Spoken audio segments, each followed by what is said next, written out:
Hello friends, welcome back to Pixar Astrology. I'm your host Pix, and today we are going to dive into the Mercury Retrograde happening from April 1st to April 25th.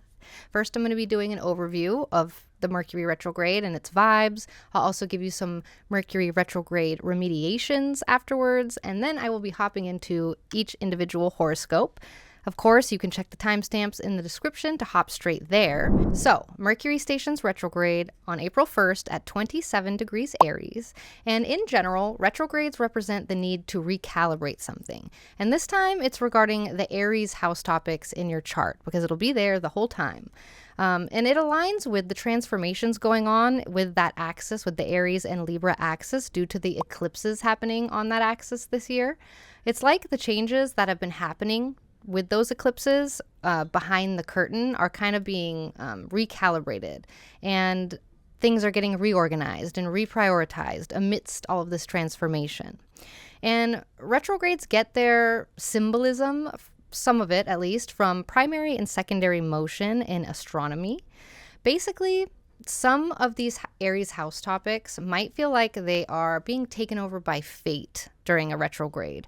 Mercury had plans, but he got sick, so plans have changed. He has lost volition, so fate is taking over, essentially. Like, a retrograde can represent any type of larger force that is interrupting the normal course trajectory or the will or the volition of what Mercury wants to get done.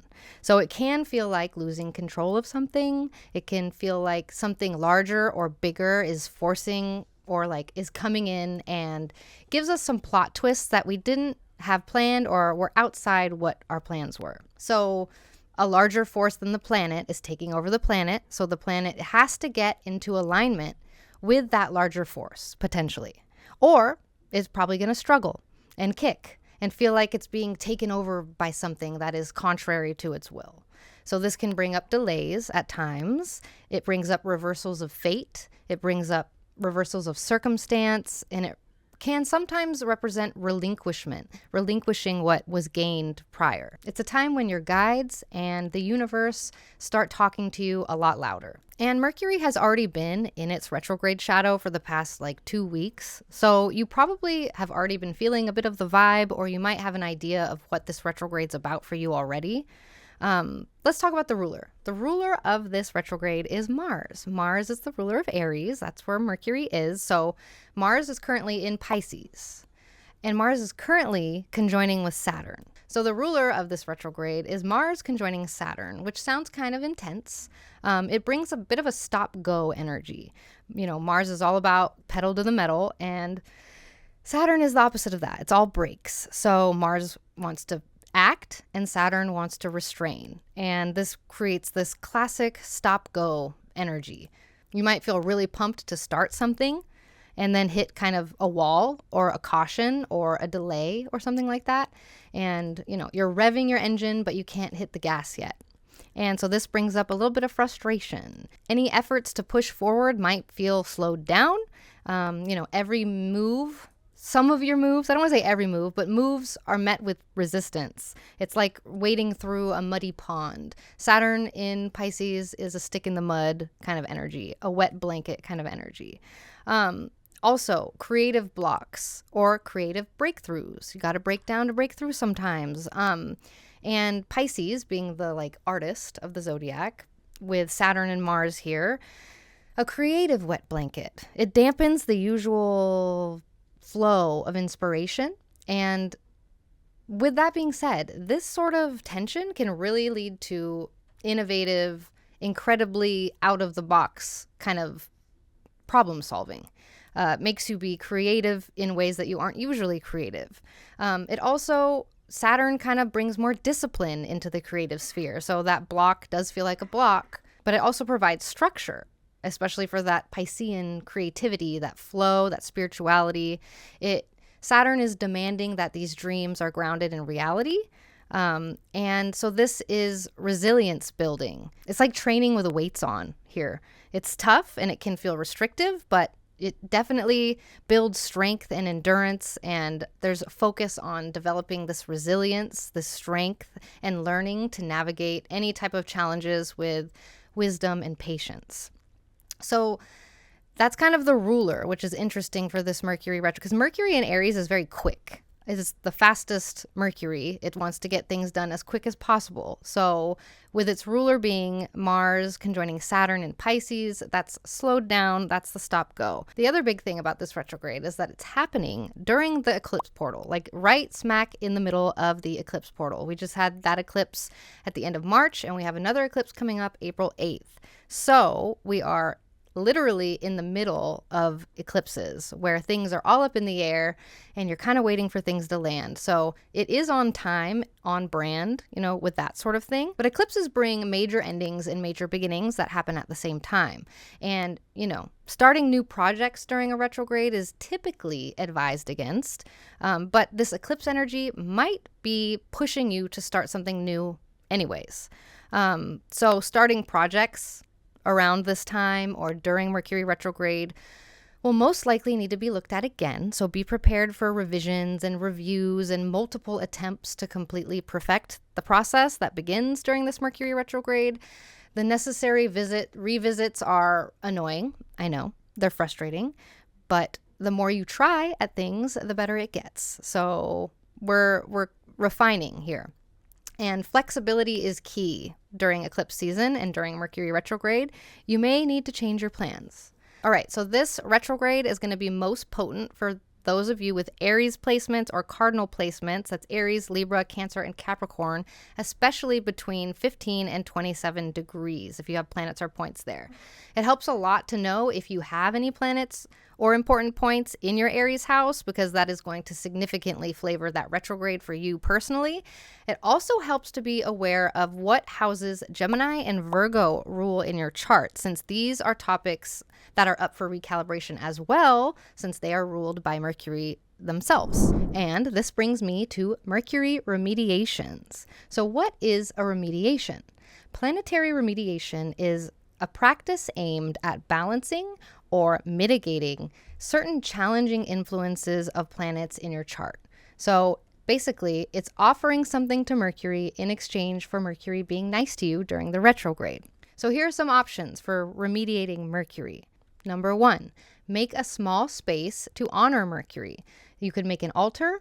It doesn't have to be huge. It can just be a small little space somewhere in your house. I have my Mercury altar on a little stool in the living room. And I have a little tray that I put certain tarot cards on, and I give offerings to Mercury. So here are some things that Mercury likes. Mercury likes bright colors, especially orange and loud patterns. Mercury likes candy, cigarettes, sweetened coffee, alcohols, coins, money, keys, especially skeleton keys, any kind of stimulants. You can store your Adderall there. Any items having to do with communication or from getting from point A to point B. So your car keys, for example, or symbols of cars or symbols of transportation. The number 8 also. Mercury likes the number 8. So you can mix and match some of those things, put them on your altar, light a candle for Mercury, an orange candle. And number 2, the other remediation, volunteering or donating money to causes that benefit learning, communication, or children's learning specifically. Number 3, you can be extra nice to your siblings or your cousins. Maybe get them a gift, something like that. And number 4, you can wear bright colors. I wore my goose sweater for Mercury today, hoping it would be nice while we record this video. Goose, patterns, loud colors, etc. And number 5, reciting Mercury's Orphic hymn, especially on Wednesdays and especially during Mercury hour. And to find this Orphic hymn to recite, all you have to do is Google Mercury's Orphic hymn, and it's pretty much the first thing that comes up. And make sure you recite it on Wednesdays.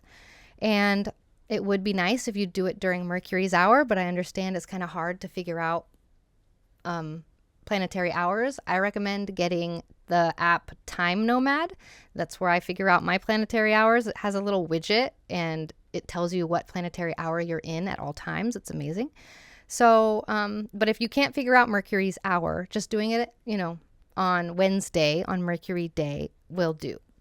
So there's 5 things you can do to try and remediate Mercury's effect on you while it's retrograde.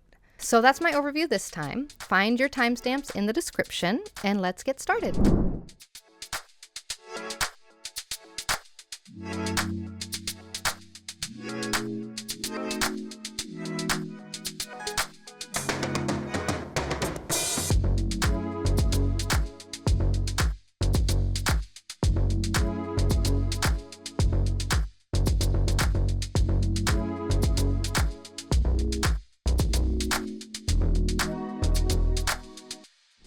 Hello, Aries. So this Mercury retrograde happening on April 1st to April 25th is in your first house, and this is bringing a major recalibration with your identity or with you. And you probably kind of already know what this Mercury retrograde's about since we've been in the shadow for at least a week now. But it brings a focus on self-reflection. It brings a focus on a potential redefinition of your identity and just your outward persona. So what are some things you can expect with this retrograde here in your first house? Going over some of your ascendants, if you have an ascendant between 15 and 27 degrees, Aries. Introspection around yourself in general. You might be rethinking a bunch of things or one serious thing, and maybe rethinking how you're presenting yourself in certain situations or how you are perceiving yourself. This is a major year, transformational year for Aries risings. So this is just another step in that direction of transformation. Of course, expect mishaps with communicating. That's a classic Mercury retrograde thing. Mercury governs communication. So there could be misunderstandings with somebody possibly in your life. And so we just got to be aware of trying to be as clear as possible. Tech glitches, of course, come up with Mercury retrograde. So your electronics, your gadgets might be more susceptible to malfunctions and misunderstandings. Me and my phone have misunderstandings quite often. And maybe that could be like sending an email to the wrong person or a device breaking down. It's a good period for backing up your data and being cautious about any new tech purchases or any new software updates that are coming out. So other things, travel disruptions, of course, travel plans, being more prone to hiccups, more delays, possibly cancellations, miscommunications regarding bookings. So pay very close attention to your itineraries, double check everything, confirm your reservations. Don't assume anything. Double check. And also, since this is happening in your first house, and traditionally the first house rules your health and your body. So there could be some sort of health reassessment or maybe just attention to your physical well-being, possible revisions with your health routines. Maybe you're taking new supplements or something like that, new habits. Maybe you're quitting smoking. Especially if your health has been neglected, something might come up with this. Of course, delays. You want to be patient with any projects or anything that you start during this time. Replanning is possibly needed. So be patient. I know Aries rising, we're not big patient people, but we got to be with this one. And so the other thing about Mercury retrograde is that it connects things to the past. So you might notice an increase of people in your life that were from your past reaching out and crossing paths with you unexpectedly, seeing your ex at the grocery store. This is, your friends, your colleagues, past ops, even your ops. It's a time when unresolved issues can come bubbling up to the surface for closure. That's what we want with Mercury retrograde by the end of it. So adjustments with your personal priorities are probably coming up with this retrograde too. Like what you considered important might shift and push you to reorganize your whatever you're focusing on. So I did want to bring up about initiating new projects a little more specifically. While the conventional wisdom of Mercury retrograde suggests holding off on starting anything new during a retrograde, this particular retrograde is coinciding with the eclipse, like I mentioned, so this is a retrograde that might be prompting you to start something fresh, which is not always a thing that happens with retrogrades, but this time it might be. So if you are feeling that push to start something new, keep in mind that whatever you begin right now is likely to undergo revisions. You're going to have to go back, take a second look. Such is life. It's common. So if there is something that you are getting done, no matter what, just try to stay chill, try to stay flexible about it. Your first plan might not pan out, but there's always another way to get where you're going. The other things about this retrograde, Mercury rules your third house. So your third house topics are going under recalibration as well, since their ruling planet is going retrograde. So expect, again, this is kind of another push on communication mix-ups or reconnecting with old friends, old roommates, siblings you haven't talked to in a while. Misunderstandings are possible, of course, but clarity in your communication will keep that from happening. Transportation and commuting, because the third house rules how you get from point A to point B. So vehicle maintenance it's a good time for vehicle maintenance. But yeah, plan extra time when you're driving places, or know of alternative routes, because there might be construction happening a lot more than usual, a lot more often. Also, changes or disruptions in your usual routines in general outside of your driving route. But especially related to if you're in school, or if you have some sort of skill that you are developing or that you use regularly, like writing or any type of learning or any type of communicating language. So there might be a reassessment coming up with learning methods and subjects. Mercury also rules your sixth house. So workplace dynamics could get a little bit tricky with miscommunications with coworkers on shifts or daily tasks, or miscommunications with people that you hire for service, like your gardener or something like that. So stay adaptable, double check your work. Again, I was saying this earlier, but interactions with hired help or service providers might involve mix-ups or delays, or maybe you hire someone and they don't work out. Review agreements, review instructions, know the boundaries. So let's talk about the ruler of this retrograde, because this brings in some more flavors for the next month.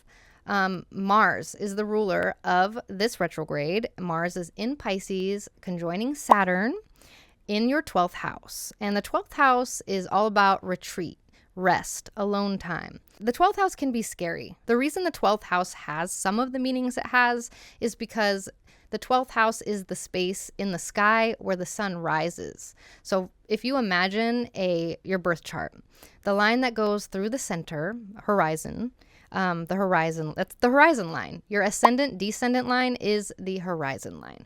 So you can imagine while the sun's rising in the east, which is your ascendant side, it rises up into the 12th house. And the thing is, at nighttime, when the sun is below the horizon, and it's twilight, you can still really see the stars in the sky. You can still see everything. But right when the sun starts rising, you can't see anything in the sky anymore, because the sun rays are blinding you. You know what I'm saying? It's washing out the sky and turning it bright, so you can't see the stars anymore. So essentially, the 12th house is where you feel like you can't see anything because it's so bright, and you used to be able to see things, but now you can't. So the 12th house in ancient times was kind of scary because you couldn't see anymore. So it's a time for resting. It's a time for retreating. It's a time to spend time alone and reconnect, because when you can't see outwardly, you got to try and see inwardly. It rules exile. It rules the veil of spirituality. And with it ruling harder things, like not being able to see, or I guess the most common thing is self-undoing is what you read about that. That's why you can't see. So self-undoing, confinement or enemies, hidden ops, feeling stuck, confinement, secrets. All of that has to do with not being able to see where you're going in a way. There are other reasons, but just to help you understand. And so although it has those harder meanings, there are also nice meanings that come out of it, because you learn how to deal with the harder things. So that's why retreating, resting, alone time, spirituality, travel takes you out of something so that you can see it from a different perspective. It makes things easier to see. That's why it rules being behind the scenes, working behind the scenes, why it rules mental health, because these are tools that you use to work with this energy, including therapy and etc. So, I digress. Little 12th house lesson for the Aries. Mars being the ruler in the 12th house with Saturn brings about more inner reflection or some sort of exploration of your subconscious motivations. And maybe it even unveils hidden aspects of your personality at some point within the retrograde. So there's a big subconscious spiritual part of this retrograde too. There's work happening inwardly. So this is a retrograde that'll probably prompt deeper understanding of unseen forces in your life, like your subconscious fears, your subconscious desires, and how those influence your decisions and your actions. And the conjunction between Mars and Saturn is really emphasizing a time of disciplined spiritual growth and the resolving of past issues that have been kind of lingering in the background behind the scenes. So let's talk about the do's and don'ts for this retrograde. I do recommend you remember that Mercury retrograde is a process-oriented transit. It's not all happening April 1st. This is a process happening from April 1st to April 25th, and honestly, 2 weeks before and 2 weeks after that, because that's when the shadow happens. It is not a one-day affair. It is a process. Remember that because it's a process, trial runs are welcome during retrogrades. You might not hear many astrologers say that, but my teacher taught me this, and I have found it to be true, that it's a period. Retrogrades are periods to try things out without committing to them permanently. You can commit to them permanently once it's retrograde again, but it's a time to try things that aren't going to stick, because things don't stick during Mercury retrograde. So if you want to try things, it's great for trying things. If you're trying to make permanent changes, though, if you've been pondering like a really significant change for a while, not something you just came up with the day of the retrograde, this could be a retrograde to make that change, letting that retrograde phase be kind of a transitional phase as you adapt to something new. Like I said, it works for trial runs, so trial and error if you have time. If you have time and energy to allow it to be that process.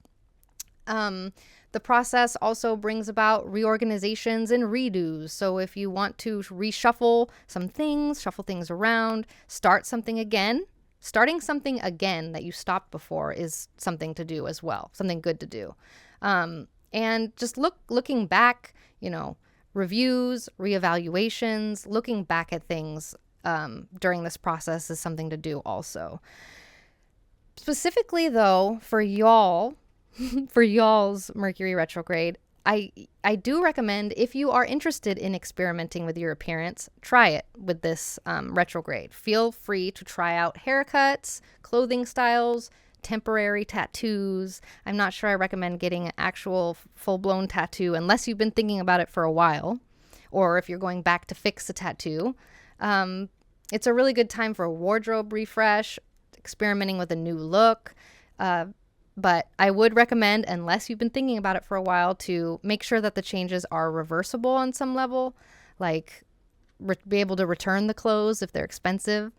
I also recommend that you connect to people or things from your past. Reconnect with old friends, revisit your old favorite spots, pull out nostalgic items. These are connections that can help bring valuable insights or closure, especially with the subconscious aspect of the 12th house. Reflecting and journaling also is a do. Take time at some point over this retrograde to write down your thoughts, write down your feelings, reflecting. This is your homework, reflecting. Okay, the don'ts. I don't recommend you start any new projects without planning for revisions. I've been kind of saying this, hounding this, but if you are embarking on a new journey, a new beginning, just be prepared to revise, revisit your plans. Don't think that it's one and done. Also, I recommend you do not overshare on social media during Mercury retrograde. Be mindful of what you're posting online during Mercury retrograde. Misunderstandings are likely, especially with Mercury in Aries. It can be kind of fiery. So think twice before sharing personal updates or opinions that might be misinterpreted. And lastly, I've mentioned this already, but don't make any permanent decisions about your appearance, like nothing too crazy. It's not a really, like I said, I'm not sure I would get a tattoo or like shave my head entirely, but I mean, to each their own. It could be part of the process. I support you if you want to do those things, but just know that lasting changes are after the retrograde. So whatever happens here might not stick. So that's what we have for today. How are you feeling about this upcoming retrograde? Drop a comment. I love reading your comments. I love reading your stories and your predictions. And if you are interested in diving deeper with astrology or deeper with tarot, you are welcome to join us in the free 9th House Discord server to keep the convo flowing. We love chatting about these things there. Hope to see you there. And thank you so much for being here. I will catch you next time, friends. Okay, Taurus, this Mercury retrograde from April 1st to April 25th is in your 12th whole sign house in Aries, and this is emphasizing the importance of retreat, of introspection, of dealing with subconscious matters and hidden matters. It's a really good time to explore your inner landscape, to reconnect with yourself and address any unresolved issues and find some peace in solitude. In general, retrogrades, represent the need to recalibrate something, and this time it is regarding these 12th house Aries topics. So this is aligning with the transformational changes happening with the eclipses on this same axis. So we just had an eclipse in Libra a couple weeks ago, which is the opposite side. So it's like whatever changes that are happening behind the curtain with this eclipse that we don't really, we can't really see exactly. They're getting recalibrated. They're getting reorganized and reprioritized. And so let's talk about specifics. What does this specifically mean? What are some things you can expect with this retrograde? You'll likely find yourself delving into your inner thoughts and your inner feelings a little bit more deeply during this retrograde. Maybe you're reflecting more on the past and, how this has impacted your current state. Also, any unresolved issues or people from your past might be resurfacing, but this brings opportunities for closure or reevaluation and, of course, recalibration. Dream activity might be a bit stronger during this retrograde. Your dreams might be more vivid, might be more meaningful. Maybe they're providing insights into your subconscious thoughts, and hidden information coming to light is possible with this retrograde here. Secrets or previously overlooked details could emerge and ask you to reassess certain situations or certain relationships with people. You may notice a certain feeling of confinement this month, maybe feeling a little bit stuck or feeling a little bit confined. And it pushes you to find new ways to break free of these self-imposed limitations that are mental. The need for solitude might be a lot stronger over this next month. Maybe you want to use solitude as a tool for healing and working through some of this stuff, or you just have a little bit less energy and you just want to spend time resting. But this is a big spiritual one for y'all. This is a spiritual growth Mercury retrograde. It will help you foster a deeper connection with your inner self if you're working on that, of course. It won't just happen without you trying, but it'll help you deepen your spirituality and push you to try other spiritual practices. Maybe you'll start meditating, have some sort of spiritual routine that you get into that you used to do. It's perfect. If you used to meditate a bunch and now you don't, this is a great time to start that routine again. And another thing to expect a little bit more anxiety, maybe a little bit more fifis, more feels. Mental health is a aspect of the 12th house because we need to work through the issues that come up. So self-care, seeking support, and any therapy work that you're doing will be on point and very effective. Travel is also highlighted with this retrograde, especially from traveling to places that you have been to in the past, or traveling for retreats, or spiritual journey type of travels. Tech glitches, of course, you got to look out for tech glitches. Electronics might be more susceptible to malfunctions or misunderstandings. Maybe you're sending emails to the wrong people, or a device is breaking down. This is a good time to work on a, gadget project that isn't necessarily going to be done right away. This is also a good time to go back to a electronic communicative. Maybe you have been trying to set up your Wi-Fi and it's really spotty, and this retrograde is here to help work through that and fix it. And why do I say that? Because I'm saying that if you have tried it before and then you stopped, Mercury retrograde is a good time to go back and try something that you have tried before. But of course, expect some delays. Any projects, any endeavors that you are embarking on might require replanning. Most likely will require replanning and recalibrating over the coming weeks. But I did want to mention about initiating new projects during this retrograde. While conventional wisdom does suggest holding off, on new starts during a retrograde, this particular retrograde is coinciding with the eclipse portal. So this might be a retrograde where you are prompted to start something new. And if you are feeling that push, keep in mind that, again, whatever you begin now, probably going to undergo revisions and need a second look later on. As is life, this is common. So if there is something that you just got to do no matter what with this retrograde, just stay chill and stay flexible, and everything will be fine. Your first plan might not pan out, but there's always another way to get where you're going. Okay, also, Mercury rules your second house. So let's talk about this. With Mercury needing a recalibration, so does your second house, since it's the ruler. So there may be some sort of possible need to recalibrate your finances. Maybe there's unexpected expenses, or some sort of discrepancy in budgeting, or maybe there's just a project that you're doing that has to do with finances, and it will take a couple weeks or so to completely iron out. Transactions also involving any possessions that you have, your material things, might be prone to misunderstandings or errors. So any commerce, purchasing, selling, make sure that you're being clear. And just in general, reflecting on your material possessions might be a thing for this retrograde. Reprioritizing what you value out of the stuff you have. Maybe this leads you to declutter or clean your closet or donate a bunch of shoes you don't wear anymore, that sort of thing. Mercury also rules your fifth house, and this is about joy and creativity. It's the house of good fortune. So creative projects could hit snags or need rethinking, or have a recalibration or redo of some kind, or plans for leisure activities, plans that you have for fun or entertainment might face some hiccups, or maybe you're doing things that you used to find fun, trying old, stuff from the past, bringing stuff from the past that is fun.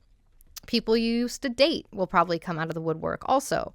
And any activities related to kids, whether they're your kids or youngins that you work with or spend time with, maybe their life might face some disruptions, or you might need more flexibility and adaptability to be with them or help them work through whatever they're going through. Also, lastly, Mars is the ruler of this retrograde, and Mars is currently in Pisces, conjoining Saturn, and in your 11th house of allies. So there is focus with this Mercury retrograde on a recalibration with your community and your allies and your colleagues. So there is a shift in how you engage with your community, how you engage with your social circles, or how you engage with collective goals that influence your more private, more subconscious realms or hidden aspects. There's an emphasis here on identifying and addressing subconscious influences or any hidden dynamics within group interactions or within friendships that may be affecting your inner peace that you didn't realize was affecting you or affecting your mental health on some way. But yeah, there's this energy with focusing on how your engagement with your allies influences your subconscious. And so let's talk about the do's and don'ts I have for this retrograde. I do recommend that you remember that Mercury retrograde is process oriented, okay? The Mercury retrograde goes from April 1st to April 25th. It is not a one-day affair. Not everything is happening April 1st. It is a process, time to explore, time to understand and adapt.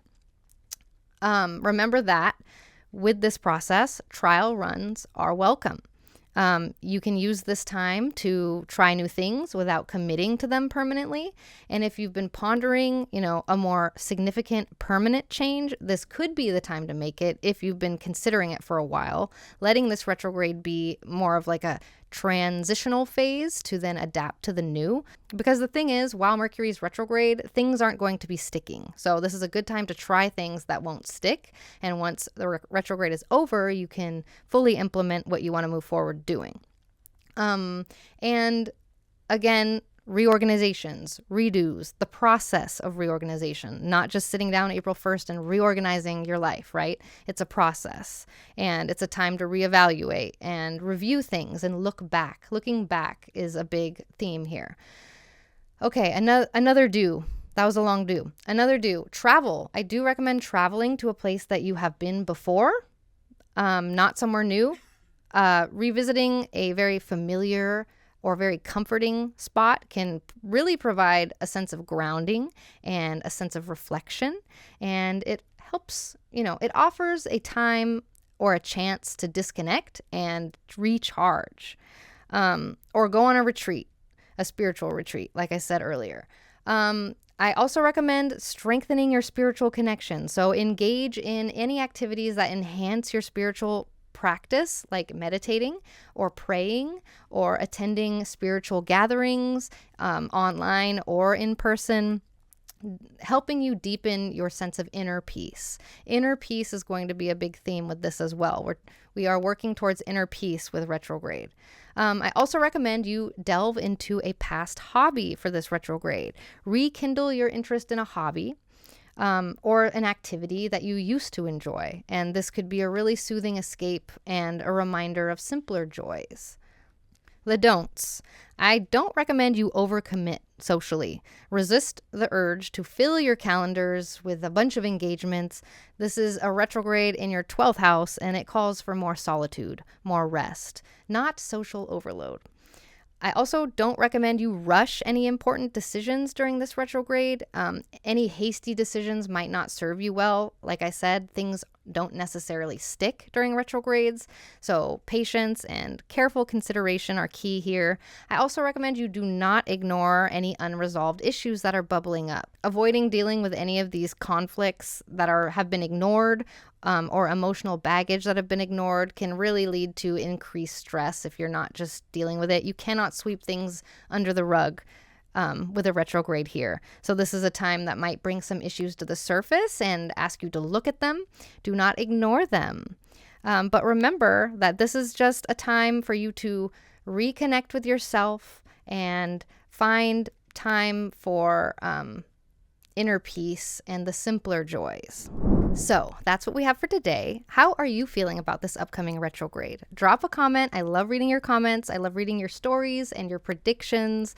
And if you are interested in diving deeper with astrology or deeper with tarot, you are welcome to join us in the free 9th House Discord server to keep the convo flowing. We love chatting about these things there.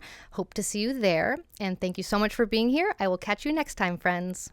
Hello, Gemini. So this Mercury retrograde in Aries from April 1st to April 25th is happening in your 11th whole sign house. And this is bringing a recalibration with your allies. It emphasizes a reevaluation with your connections to your community, with your social circles, with your networks, with your social media, as well as a reflection on your role within your community. So Generally, retrogrades do represent the need to recalibrate something. This time, we're recalibrating something within the Aries house of our charts.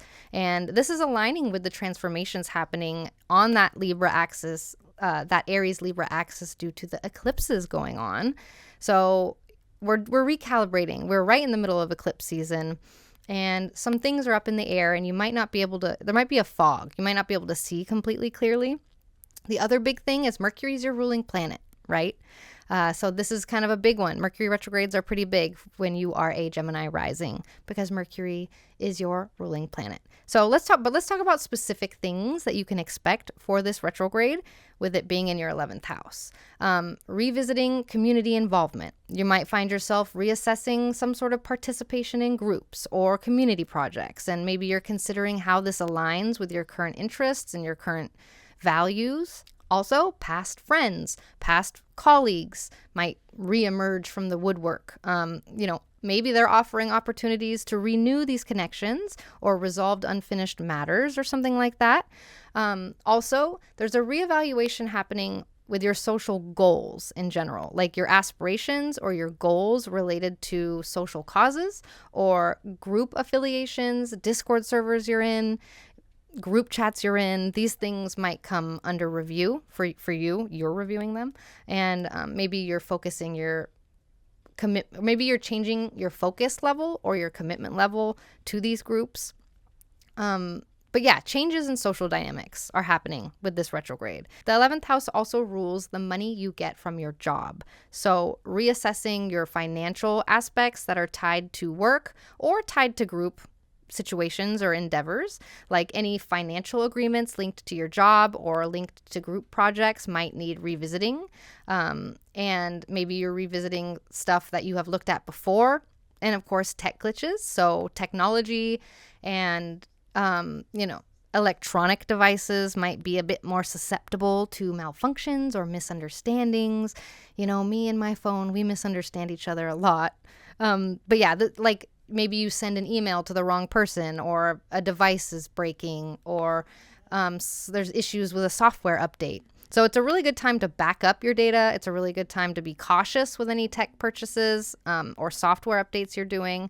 And of course, the classic Mercury retrograde travel disruptions you need to watch out for, travel plans being prone to hiccups, delays, cancellations, miscommunications regarding booking. So be sure you are double checking your itineraries when traveling during Mercury retrograde. And then I did want to bring up one point about initiating new projects. Generally, we don't like starting new projects during a Mercury retrograde because, like I said earlier, things don't stick during a retrograde. So, but with this particular retrograde, it's happening right in the middle of the eclipse season portal. And eclipses are all about new beginnings and old endings happening at the same time. So you might be feeling a push anyway to start something new during this retrograde.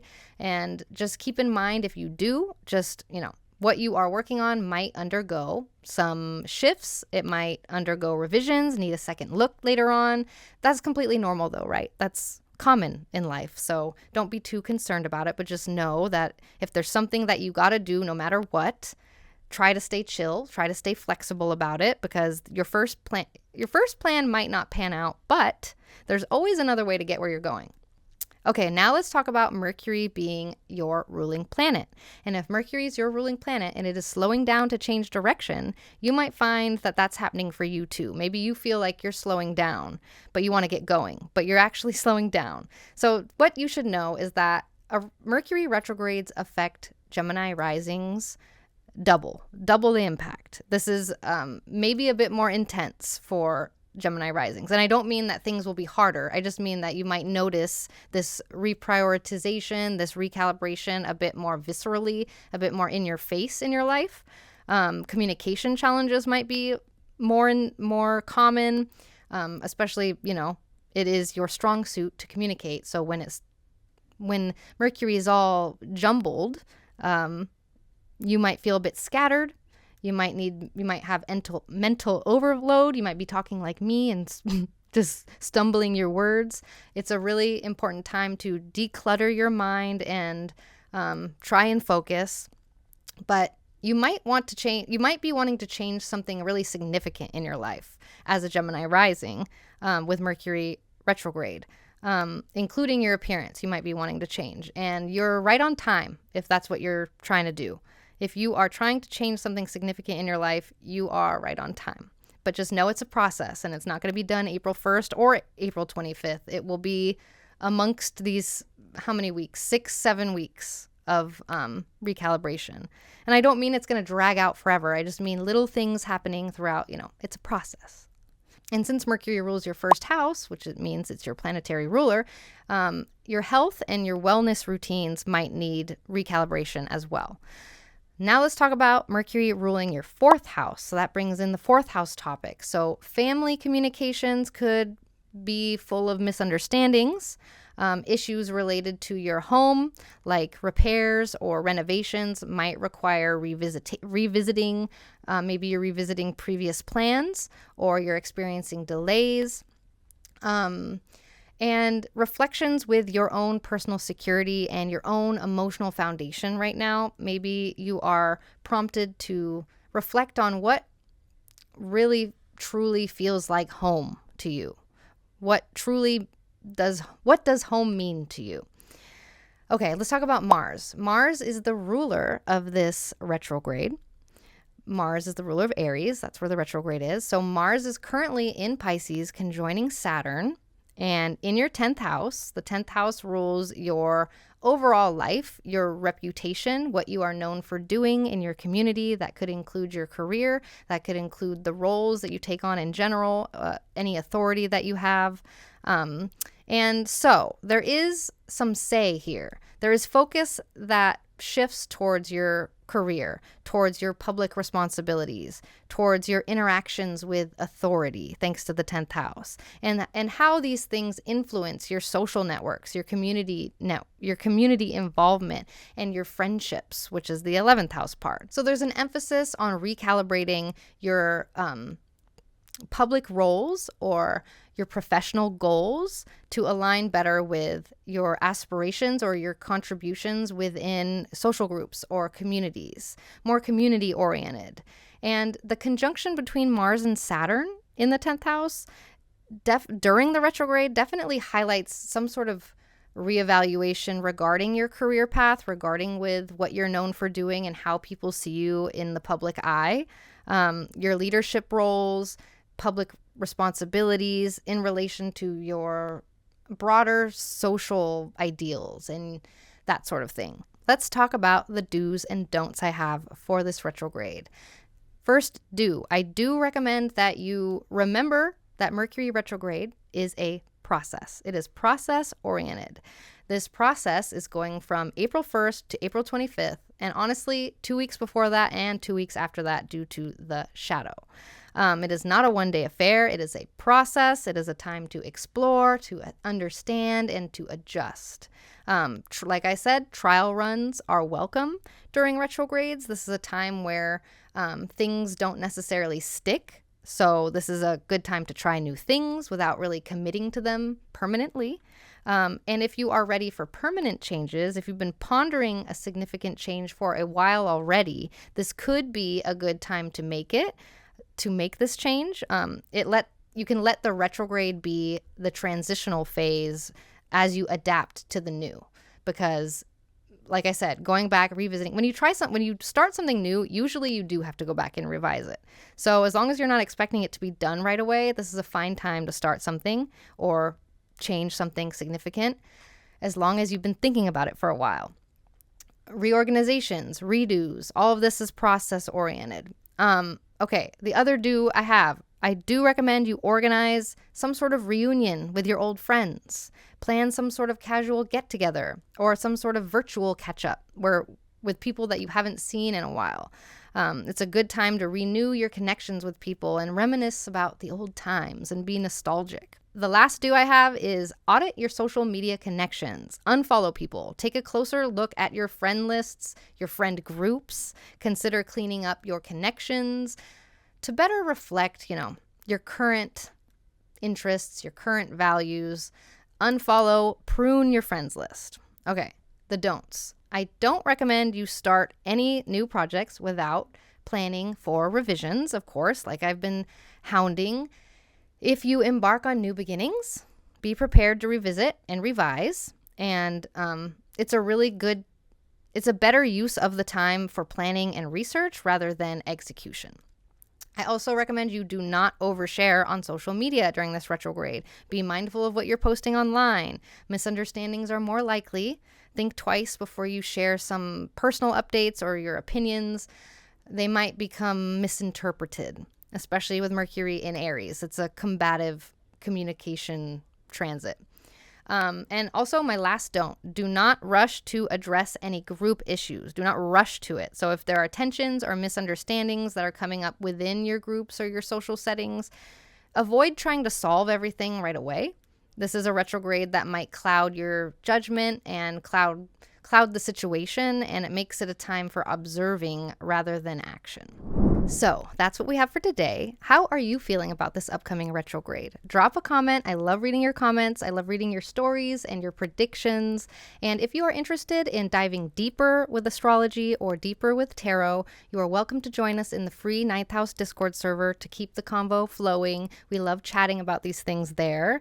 Hope to see you there. And thank you so much for being here. I will catch you next time, friends. Hello, Cancer. This Mercury retrograde in Aries from April 1st to April 25th is happening in your 10th whole sign house. So this is a retrograde all about the roles you take on publicly and what you are known for doing.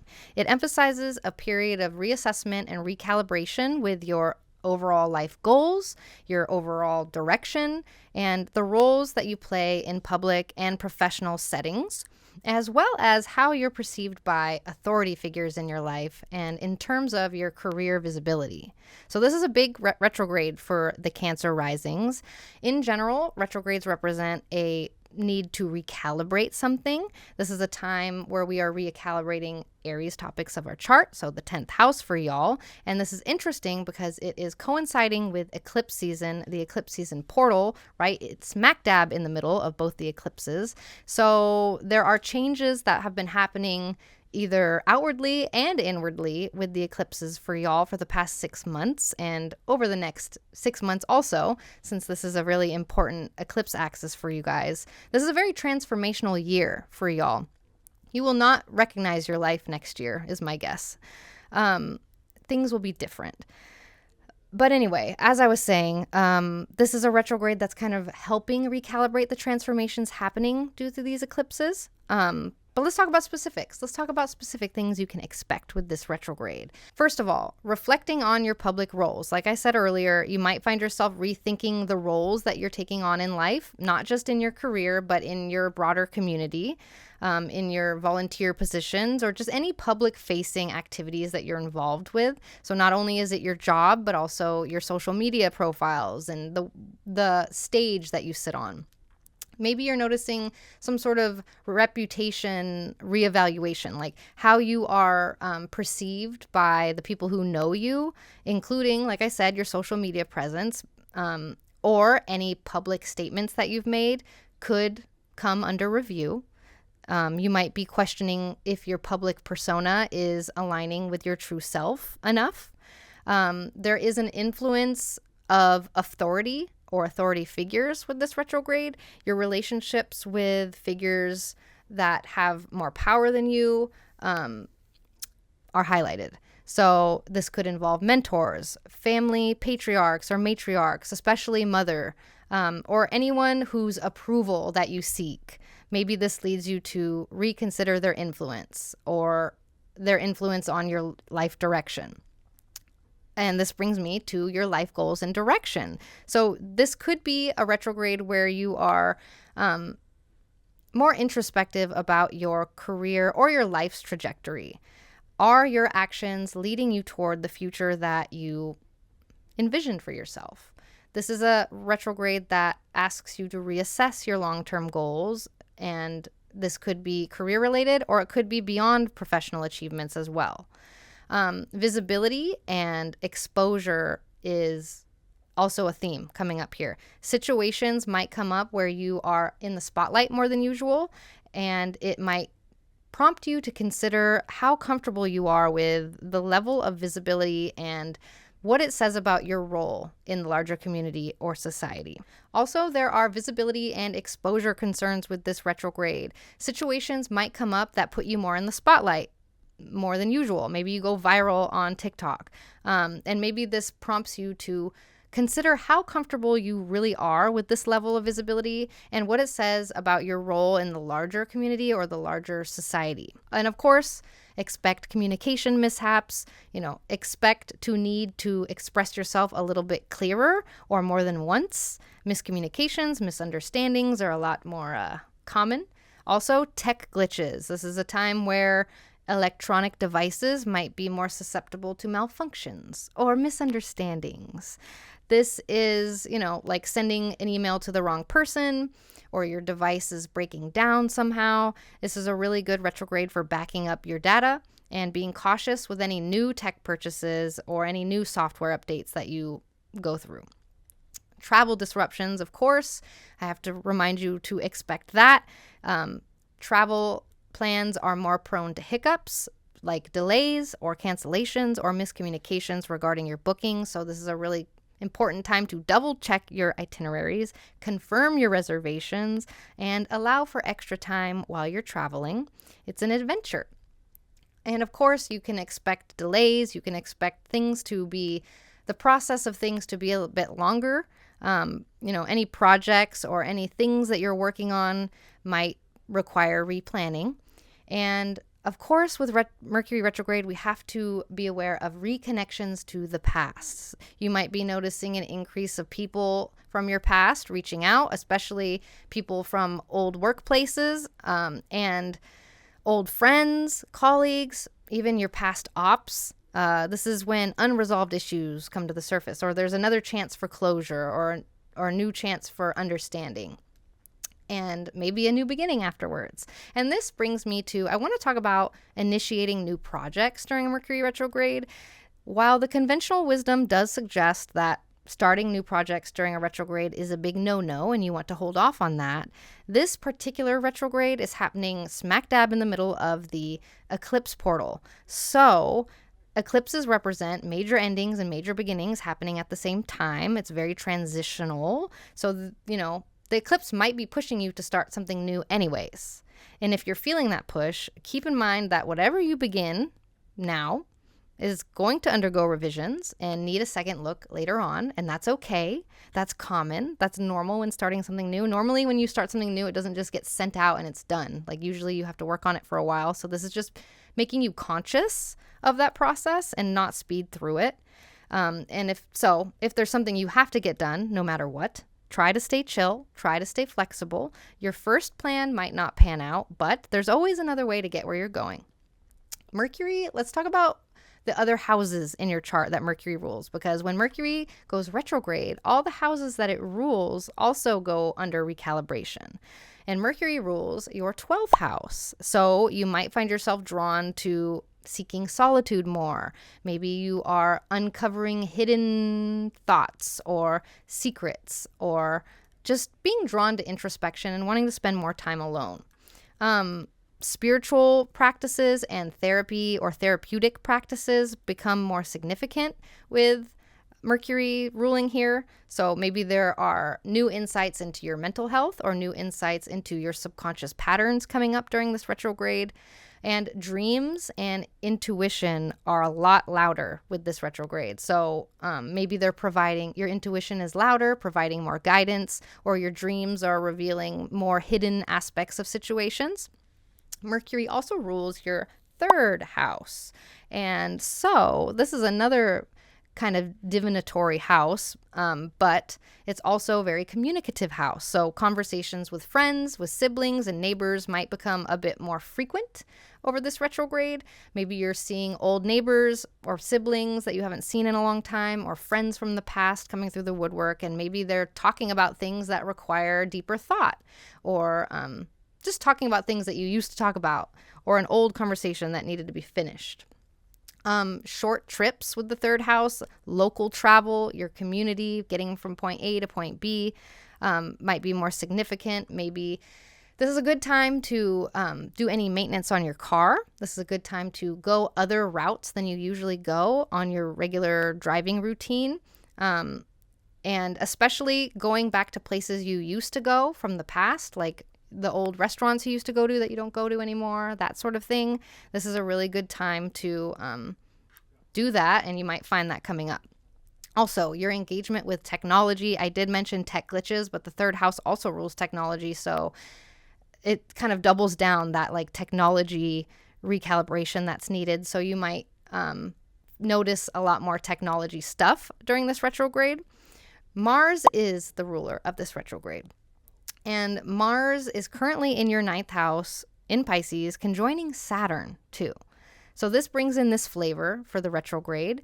The 9th house is all about broadening your horizons and however methods you need to do that. So higher education, journeys, philosophy, law, travel, ethics, writing, publishing, etc., reading, storytelling, things that open your mind. So there is focus that shifts on how, there's focus shifting to how you pursue knowledge and how you pursue new beliefs and how you interact with long distance connections or other cultures or just things that open your mind. So that's the 9th house themes, and how these things influence your career, influence your life direction and goals and public reputation. That's the 10th house. That's where the retrograde is. So there's this emphasis on reassessing your life goals, your professional goals, and your ambitions in light of your personal philosophy, your ethical stance, or education. And so the conjunction between Mars and Saturn here in your 9th house during this retrograde really highlights a period of disciplined exploration, disciplined journeys, disciplined revisitations of educational goals, and how all of this integrates with your professional identity and the roles you're known for taking on in life. So let's talk about the do's and don'ts for this retrograde. I do recommend that you remember that Mercury retrograde is process oriented. The Mercury retrograde process will be from April 1st to April 25th, and honestly, 2 weeks before and 2 weeks after that due to the shadow period. It's not a one-day affair. It is a process. It is a time to explore, understand, and adjust. I'm giving you permission to take your time here. Trial runs are welcome. Use this time to try new things and commit to, and maybe you don't commit to them permanently, because during a Mercury retrograde, things don't necessarily stick. Things will stick after the retrograde, but if things aren't sticking, it's a great time to try something new and trial run them. If you are ready for permanent changes, if you've been pondering a significant change, this is a really good retrograde to make the change, as long as you have made the decision before and you aren't making it during the retrograde. And you can use this retrograde 3 weeks phase as a transitional phase as you adapt to the new. Because when we start something new, usually we don't just kick it out and we're done. Usually it's, effort and work. And so reorganizations, redos, all of that, these are processes. If you want to shuffle things around or start something again that you have started in the past, it is a really good time to revise and affirm them. And I also recommend you do reconnect with old work friends, old authority figures from your past, people from your past. Consider reaching out to your former mentors or bosses or colleagues, a coffee catch up with, or not even a coffee catch up, just a brief email to catch up or touch base and rekindle any valuable professional relationships. I also recommend you do review and update your social media or your LinkedIn, your professional profile, your resume. Take some time to update these things, especially professionally, like your LinkedIn and your resume, especially if you're looking to change your career. This is a really good time to work on your professional profile, reflect on your recent achievements and how they're aligning with your career goals moving forward. I also recommend you do organize your workspace, whether it's your home office or at home or at your desk at work. Decluttering, reorganize. It can help improve your productivity and bring fresh perspective into your work environment, and Mercury will be very happy if you reorganize and declutter. The don'ts. I don't recommend you rush any public declarations. Like, avoid any impulsive announcements or impulsive decisions about your life's direction on public platforms. I'm not saying not to do it at all. I'm saying don't, the retrograde period might not reflect your long-term intentions accurately. So you want to be careful about breaking the news to other people and getting misunderstood. I also don't recommend that you start any new projects without planning for revisions to happen. If you are embarking on these new beginnings, be prepared to revise your plan. It's better to use this time for planning and research rather than execution. I lastly don't recommend that you overshare on social media. I know these are kind of similar, but be mindful of what you're posting online. Misunderstandings are very likely now, especially with Mercury in Aries. It can be argumentative, so think twice before you share personal updates or opinions that might get misinterpreted. I'm not saying don't share them at all. I'm saying don't overshare, and maybe just think twice and really consider what you're sharing and how you're sharing it. So that's what we have for today. How are you feeling about this upcoming retrograde? Drop a comment. I love reading your comments. I love reading your stories and your predictions. And if you are interested in diving deeper with astrology or deeper with tarot, you are welcome to join us in the free 9th House Discord server to keep the convo flowing. We love chatting about these things there. Hope to see you there. And thank you so much for being here. I will catch you next time, friends. Hello, Leo. So this Mercury retrograde happening in Aries from April 1st to April 25th is in your 9th whole sign house, and this is a very mind-opening Mercury retrograde. This is emphasizing a 3-week period of reassessment or recalibration in things that broaden your horizons, like your perspectives and your beliefs and the way that you think about things, as well as your education. If you are a student, if you are a teacher, your spiritual practices. The 9th house is very spiritual, and travel experiences as well. Traveling will be, if you haven't traveled in a while, this is going to be a good time to travel. And it invites a deeper exploration of your personal philosophy and your worldview in general. So it's kind of an exciting retrograde. In general, retrogrades represent the need to recalibrate something. So this time it's recalibrating the Aries topics of your chart. Some of you might even have your midheaven there. So there's a recalibration happening with your career maybe. This retrograde is happening smack dab in the middle of both eclipses, right in the middle of eclipse season. And as we know, eclipses represent major endings and major beginnings happening at the same time. And retrogrades are usually about going backwards. So it's interesting. We have these new beginnings in the background, and Mercury is coming through and kind of reorganizing stuff with all the new beginnings and endings. Let's talk about specifics, though. Let's talk about practical, specific things that you might expect from a retrograde in this 9th house of yours. Firstly, revisiting any educational goals is a possibility here. Any courses that you've been interested in and that you let go of, you might find interest in them again. Legal matters getting revisited might be a thing. Ongoing or past legal issues could be resurfacing, and maybe that requires extra attention from you or some sort of different approach to resolve them. Maybe you're noticing a renewed interest in spiritual or mystical practices. Activities related to spirituality, mysticism, or divination, or the occult could become a lot more prominent during these 3 weeks and really offer a lot more insights. Maybe you're focusing more on your spiritual practices. Also, an exploration of new worldviews. So engaging with cultures, philosophies, or teachings from different backgrounds are really enriching at this time. And it can really enrich your understanding and tolerance of diverse viewpoints. Very useful for us.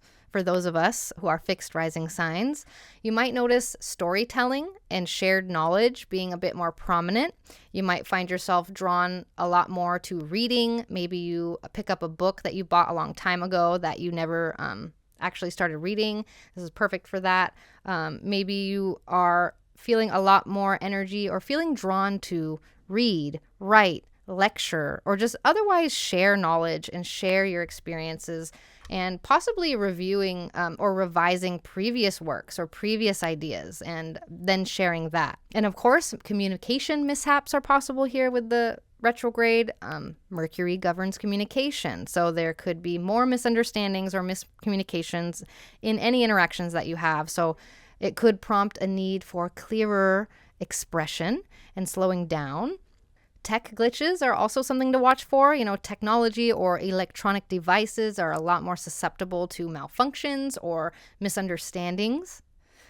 So this could range from sending an email to the wrong person to devices breaking down. And it's a really good retrograde for backing up your data and being cautious with any new tech purchases or any new software updates. And if you do get any new technology, just try and keep in mind that it might take a couple weeks to fully understand how to use it or to integrate it into your routine, etc. Travel disruptions also we have to look at. I did mention that travel was something that you might be doing with this retrograde, especially if you're traveling to somewhere you have been in the past, or to hang out or be with people that you have been with in the past.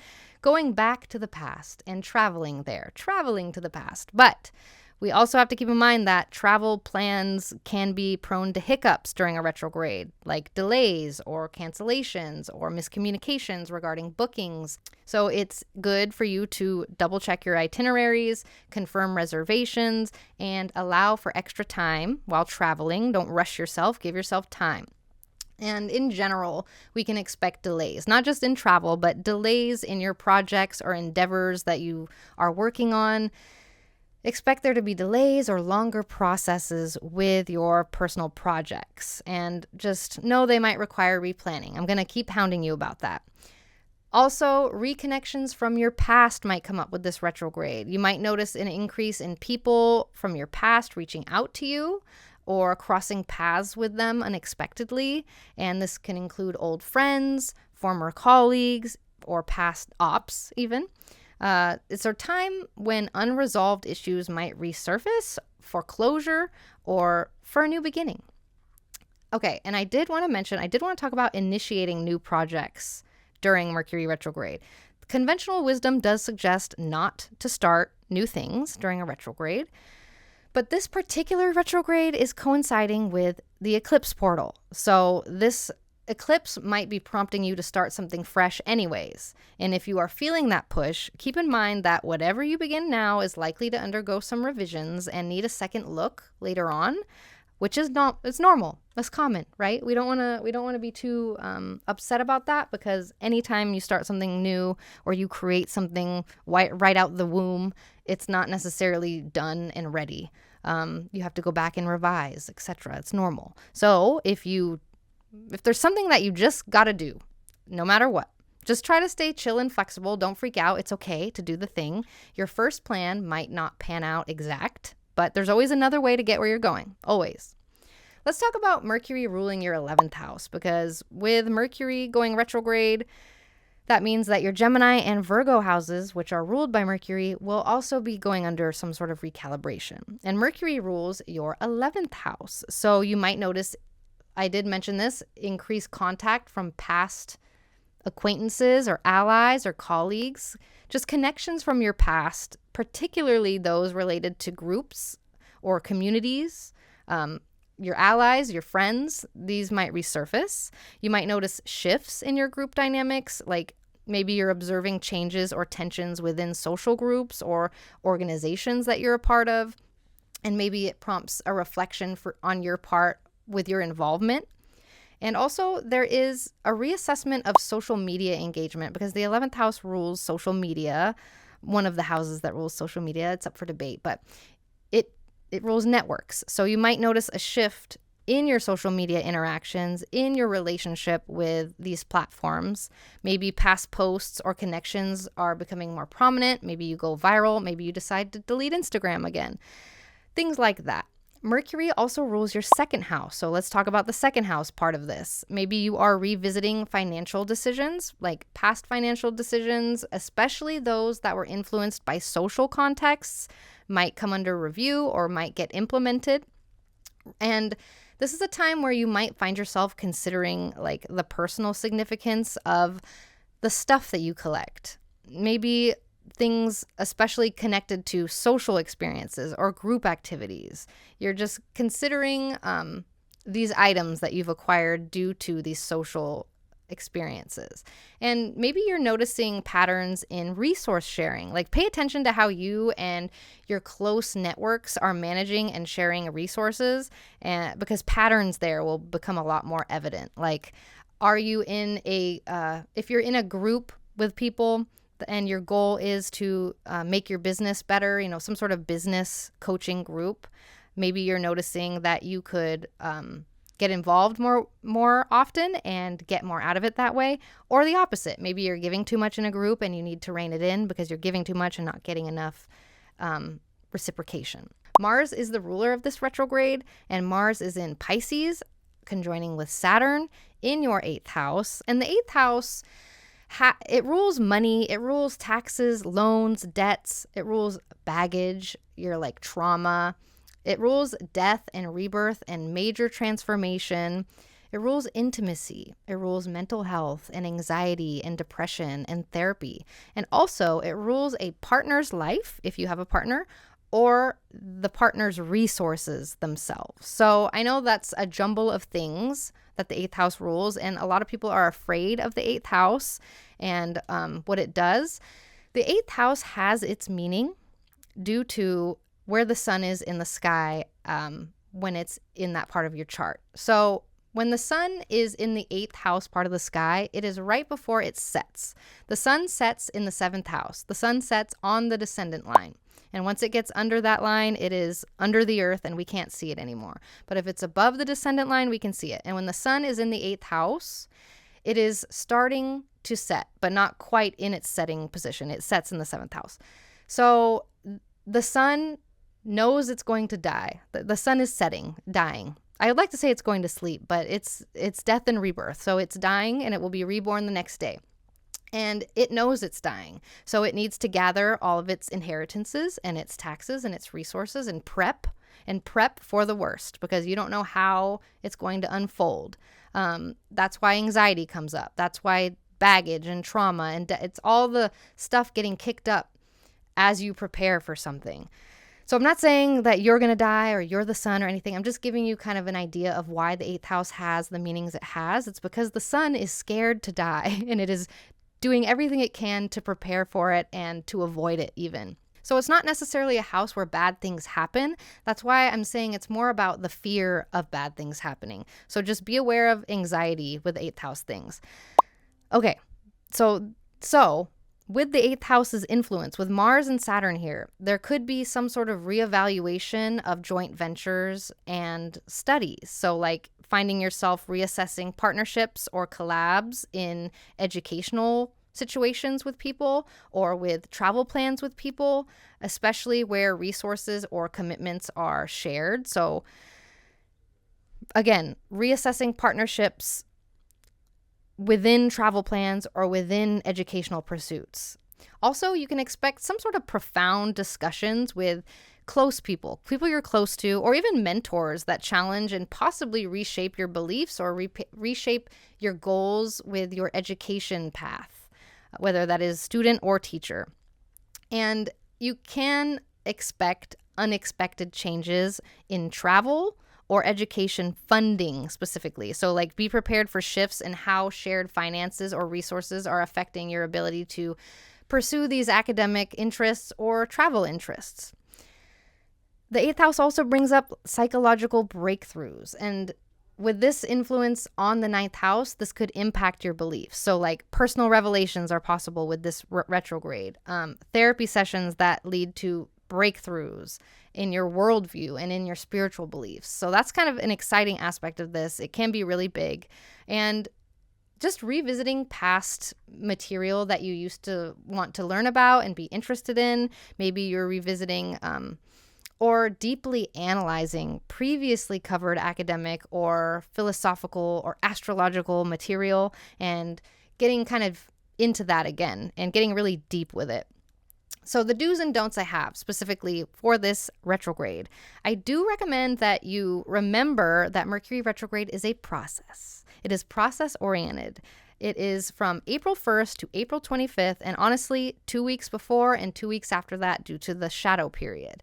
It is not a one-day affair. It is a process. It is a time to explore, understand, and adjust to things. Trial runs are welcome. Retrogrades are a time where things don't necessarily stick. So this is a good time to try things out without committing to them permanently. If you are ready for a permanent change, if you've been pondering a significant change for a while now and you didn't just come up with it the day of the retrograde, this could be a good period to make those changes. You can let the retrograde be the transitional phase of trial and error as you adapt to the new moving forward. And then once Mercury is direct again, maybe everything will be in place and you can move forward with that change. But remember, reorganizations, redos, shuffling things around, starting something again, all these processes are supported by the retrograde. And I mean starting something again that you have started in the past and then took a break from. This is perfect. Retrogrades are great for that. The other things to do, I do recommend you read books. Dive into books that expand your mind, especially related to all of the mind-expanding things that you're interested in. Traveling, occult matters, philosophy, spirituality, any academic stuff if you're in school. Also, work. I do recommend you work on your travel plans. So if you're not already planning it, use this time to research and outline any future travel plans or future adventures. And you can consider destinations that are ones that can expand your mind even more. Not that traveling always expands your mind, right? Okay.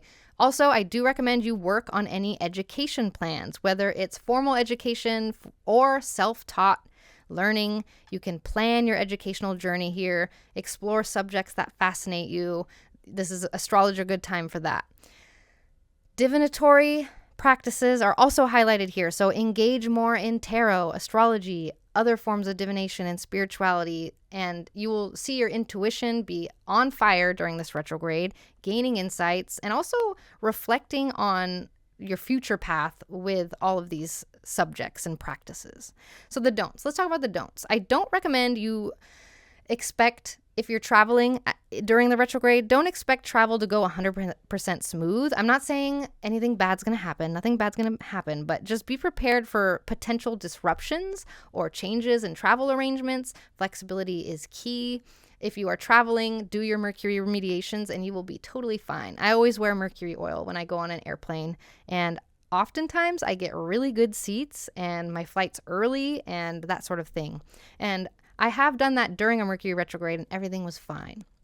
Other times there have been just delays in the flight, things like that. Nothing serious, just flexibility is key. I also recommend you do not start new projects without planning for revisions, okay? If you do embark on some sort of new beginning, be prepared to revisit, revise these plans.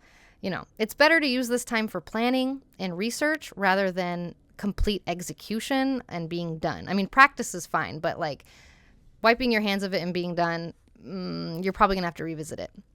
I also do not recommend you overshare on social media during this retrograde. Be mindful of what you're posting online. Misunderstandings are a lot more likely now. Think twice before sharing some personal updates or opinions that might be misinterpreted.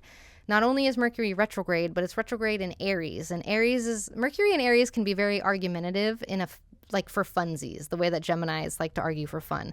Mercury in Aries also likes to argue because it's fun.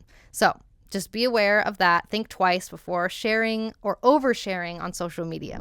So that's what we have for today. How are you feeling about this upcoming retrograde? Drop a comment. I love reading your comments. I love reading your stories and your predictions.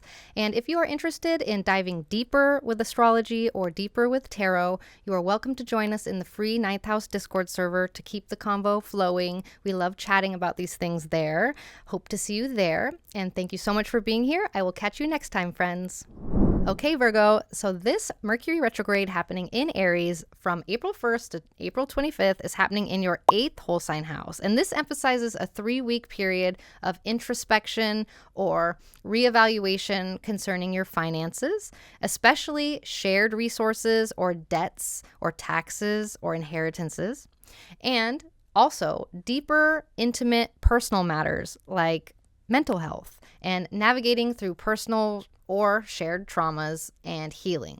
In general, retrogrades represent the recalibration of something or the need to recalibrate or reassess or review or something. So this time it's regarding the Aries house topics in your chart, which is the 8th house. And this is aligning with the transformations happening on that Aries Libra axis due to the eclipses. This is a retrograde that is happening directly in the middle of the eclipses. And I'll talk more about that in a moment. But first, let's talk about the things that you can expect from this retrograde specifically. You can expect to revisit financial agreements, any previous arrangements related to loans, debts, or any shared finances, shared work, any partnerships you're in with business partnerships. These might need some sort of renegotiation or reevaluation or redo. You might also expect some insights into your emotional depths. So gaining new perspectives on deep-seated emotional issues or trauma, possibly through reflection or discussions like talking to people about them or therapy. These sort of deep emotional things can be coming up during this retrograde. Also, intimacy in general is under the microscope. So like relationships that involve deep emotional or financial bonds might be undergoing a period of review, and communication and mutual understanding will become focal points there. But transformation of investment strategies are another big thing with this 8th house retrograde. If you have investments or if you are considering making any investments, this is a retrograde that is having you reassess your approach to them, especially in terms of risk and when you're collabing with other people. So you will be getting new information regarding investments. And there is also a mental health check. I was mentioning the emotional depth and feeling these things come bubbling up to be dealt with. The 8th house can bring up underlying anxieties or mental health issues and require you to practice your self-care that helps you move through these things. 8th housers can be very anxious. The 8th house has its meaning due to where the sun is in the sky when it's in that part of your chart. So when the sun is in the 8th house part of the sky, it is right before it sets. The sun sets in the 7th house. The sun sets on the descendant line. And once it gets under that line, it is under the earth and we can't see it anymore. But if it's above the descendant line, we can see it. And when the sun is in the 8th house, it is starting to set, but not quite in its setting position. It sets in the 7th house. So the sun knows it's going to die. The sun is setting, dying. I would like to say it's going to sleep, but it's death and rebirth. So it's dying and it will be reborn the next day. And it knows it's dying. So it needs to gather all of its inheritances and its taxes and its resources and prep for the worst, because you don't know how it's going to unfold.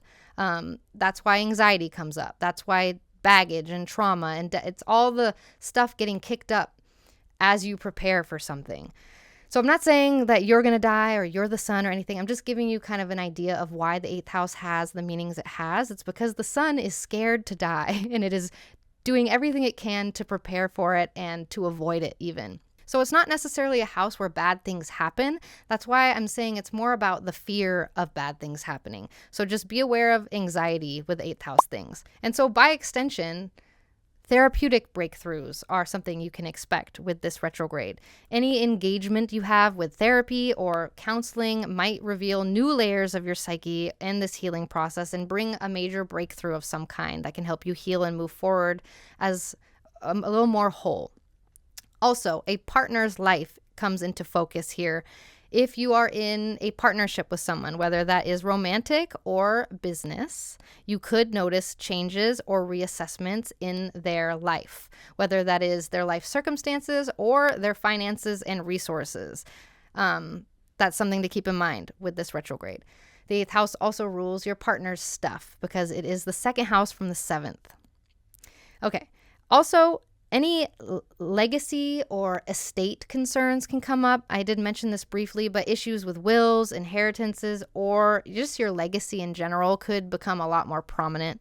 And communication mishaps, of course, I have to bring up the generals, but communication, miscommunications are more common with retrograde, so it prompts a need for clearer expression. And tech glitches, of course, I have to mention this. Any technology or electronic devices might be more susceptible to malfunctions, more susceptible to misunderstandings with each other. This could be like sending an email to the wrong person or a device breaking of some kind. It's a really good time to back up your data. And just be cautious with any new purchases, tech purchases specifically, and software updates, unless you don't mind the process being longer than 3 weeks for it to fully settle in. And that's normal for some things, right? So we don't have to be afraid of that. Also, travel disruptions. Travel plans, a bit more prone to hiccups, more delays, more cancellations, or miscommunications regarding bookings. So it's really important to double check any itineraries, confirm reservations, allow for extra time while getting from point A to point B. And of course, in general, like I was saying, travel disruptions, delays in general. If you are working on a project or some sort of personal endeavor, expect delays or needing to replan something or just the process to be a little bit longer than you would hope for. But the good news is that the final product will be a lot yummier and better than it would have been otherwise. Also, with Mercury retrograde, we have to mention reconnections to the past coming through. You might notice an increase in people from your past reaching out to you or crossing paths with them unexpectedly, maybe old friends, former colleagues, even past ops or exes. It's a time when unresolved stuff comes to the surface for another chance at closure and a new beginning. Okay, and I did want to talk about initiating new projects during a retrograde. Conventional wisdom does suggest that you should hold off on starting something new during a Mercury retrograde, but this particularly is a different one because this is happening in the middle of eclipse season during the eclipse portal, and eclipses are when major endings and major beginnings are happening at the same time. So there might be something new that you do have to start. And if you are feeling that push from the eclipse, keep in mind that whatever you begin is going to undergo revisions. It's going to need a second look later on, which is normal. This is common in life. We don't all pop something out and it's done, shiny, perfect, right? Usually we have to go back and revise and review. And so we're going to use this time to do that. And if there's something that you just got to do, no matter what, just try to stay chill, try to stay flexible. Your first plan might not pan out, but there's always another way to get where you're trying to go. Okay, let's talk about Mercury being Virgo rising's ruling planet. So Mercury rules your first house. That's where your ascendant is. So when Mercury stations retrograde, Mercury represents you in the chart. And when it stations retrograde, you're stationing retrograde in a way. You might feel, as Mercury slows down and stops and turns around and goes the opposite way, you might feel a bit of a slowdown and a stop. And it might feel like you're pushing through mud or something if you're trying to get something done, or you're extra tired, or you're getting sick or something like that. Just know that Mercury retrogrades have double the impact for Virgo risings because Mercury is your ruling planet. And that doesn't mean that things are worse for you or things are going to be a lot harder for you than other people. It just means that Mercury represents you, and you might be feeling this in your body a lot more viscerally or noticing it in your life a lot more prominently. It's important for you to do those Mercury remediations. So yeah, double the impact, double the communication challenges. This is your strong suit. Communication is your strong suit, so you might be stumbling a little bit there. Reflect, refine. Virgos are great at refining.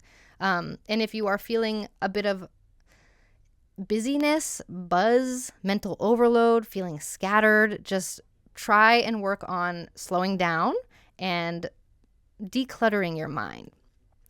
You might also, heads up, with this retrograde, you might be really wanting to change something significant in your life right now, including your appearance. There might be some significant change brewing in the distance, but you can't necessarily act on it yet. This is the time for the inner process, the process behind the curtain, and it's okay to work on it slowly. And also, health and wellness are highlighted because the first house rules your body, it rules your health, and Mercury is the ruler there. So it's a good time to make appointments for doctors or just different wellness routine checkups, working on your health, working on your appearance too. If you want to get a haircut or something like that, it is astrologer good time for all of this. Mercury also rules your 10th house. And so this is a pretty... When Mercury goes retrograde, it really has you recalibrating some things. The 10th house rules your public roles. So you might find yourself reassessing how you're perceived by people who know you publicly and also professionally. So that could lead to tweaking your online presence or your professional profiles of some kind. You might notice some sort of career direction reflection. Say that 3 times fast. This is a retrograde that could have you thinking a lot deeper about your career path and your long-term goals. Maybe you're questioning if your current trajectory is aligning with your true ambitions. And the 10th house's influence here also brings up interactions with authority figures. Expect discussions with mentors, bosses, or other figures of authority like your parents or the cops.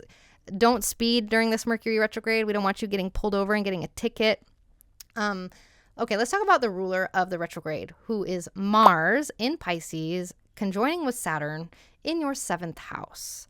And the 7th house is all about the other person. It's all about another person, partnerships, marriage, contracts, etc.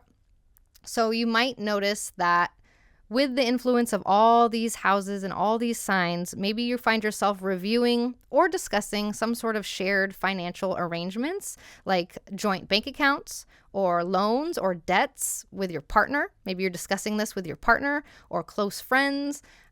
Maybe you are asking for help in working through this, that sort of thing. Discussions with other people about your money. Also, you might be noticing deeper emotional conversations happening with significant others or whoever you have one-on-one interactions with, business partners. Maybe underlying feelings and shared values are more openly explored during the retrograde. But overall, discussions about mutual investments, whether they're emotional investments, financial investments, or energetic investments, all of these discussions might come more frequently and push to have both parties feel balanced and supported. So the do's and don'ts I have for this retrograde, I do recommend that you remember that Mercury retrograde is process oriented, okay? This is a process going from April 1st to April 25th, not a one-day affair.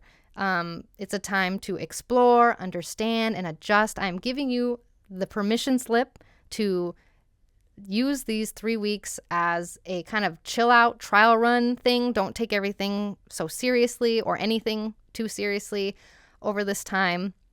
Use it as trial periods. Things don't usually stick during retrogrades. They stick after Mercury stations direct. So that's why I'm saying it's a good time to try things without necessarily needing to commit to them permanently. If you are ready for permanent change, if you've been pondering a significant change, this is possibly a time to make that change. You can let the retrograde be the transitional phase to help adapt to the new. It can be the time where you are using trial and error to get everything right and iron it out perfectly so that when Mercury is direct again, you don't have to go back again and revisit it. It's done. The process is over. So yeah, reorganizations, redos, shuffling things around, starting things again is also supported. So like if you restart something that you had started in the past and then stopped, that's completely supported. So other do's, I do recommend therapy, mental health practices, just reflection in general. Engage in activities that promote inner peace and inner understanding, like journaling or attending therapy or practicing daily meditation or something like that. I also do recommend reviewing any contracts or commitments that are coming up. Take time to carefully go over any financial agreements, any insurance policies, legal documents. Make sure you fully understand the terms and conditions, and just use that extra effort. Also, do have open discussions about resources, especially shared resources. Have those honest conversations with your partner or close besties or associates about shared assets to make sure that you're on the same page. As for don'ts, I don't recommend that you stuff down your feelings. This is a very important time to not avoid, do not ignore or suppress your emotions. Acknowledging and addressing what you're feeling will be rewarded tenfold, whether through personal reflection or sharing with someone you trust. It is a time to say the thing. You don't want to stuff it down and have it explode later. This is the 8th house brings up feely feels, so we're gonna feely feel. Also, so that means that if you are uncomfortable, as you might be as a Virgo rising, if you are uncomfortable with your feelings, but you know they're there, one of my favorite things to do is watch an emotional movie that I know will make me cry, because then you can release some of that emotion without having to really connect too much to it. If you're afraid to open those can of worms, you know what I mean? Okay, I also don't recommend you make any hasty financial decisions. Like, refrain from rushing into any new investments, any new loan agreements, any new significant financial commitments without researching and considering significantly. Like, really research it. I also don't recommend that you overlook any boundaries, especially personal boundaries. Be cautious that you're not overextending yourself during this retrograde and helping others emotionally and financially, especially if it's compromising your well-being, okay? Maintain your clear personal boundaries, because it can be easy to pour yourself into something else with the 8th house influence. So that's what we have for today. How are you feeling about this upcoming retrograde? Drop a comment. I love reading your comments. I love reading your stories and your predictions. And if you are interested in diving deeper with astrology or deeper with tarot, you are welcome to join us in the free 9th house Discord server to keep the convo flowing. We love chatting about these things there. Hope to see you there. And thank you so much for being here. I will catch you next time, friends. Hello, Libra. So this Mercury retrograde happening in Aries from April 1st to April 25th is happening in your 7th whole sign house. And this emphasizes a 3-week period of recalibration with your one-on-one interactions. This includes relationships with close friends, partners, clients, and your approach to marriage and partnership and commitment. In general, retrogrades represent the need to recalibrate something. And this time we're recalibrating the Aries topics in our natal chart, which is your 7th house. And this is aligning with the transformations happening on that Aries Libra house axis due to the eclipses. Eclipses represent major endings and major beginnings happening at the same time. And this retrograde's coming in and kind of helping reorganize and reprioritize things with these endings and with these beginnings. But I'll talk more about that in a bit. Let's first talk about specifics of what you can expect with this retrograde. First of all, connections with partners, conversations with partners, a lot more frequent. Discussions with them, significant others, business partners, or close friends, whoever you spend one-on-one time with. You might be talking about things that you talked about in the past. Maybe you're revisiting topics that you thought were resolved. Maybe you have to talk about things again, rehash something again. Maybe you need more clarification about something or new understandings. There are new understandings to be had with your one-on-one interactions. There could be a reassessment of relationship dynamics happening in general, like you're finding that you got to reevaluate the balance of dynamics within your partnerships, within your one-on-one interactions. You got to adjust if needed with your boundaries, with your give and take there. You might notice delays in legal matters or contracts. So any ongoing negotiations, contracts, legal matters, particularly those involving partnerships, could experience some sort of slowdown or require renegotiation. This is also the typical retrograde for exes to come out of the woodwork, or ex-best friends, that sort of thing. So be aware of that possibility. And Communication mishaps, of course, I have to bring up the generals, but communication, miscommunications are more common with retrograde, so it prompts a need for clearer expression.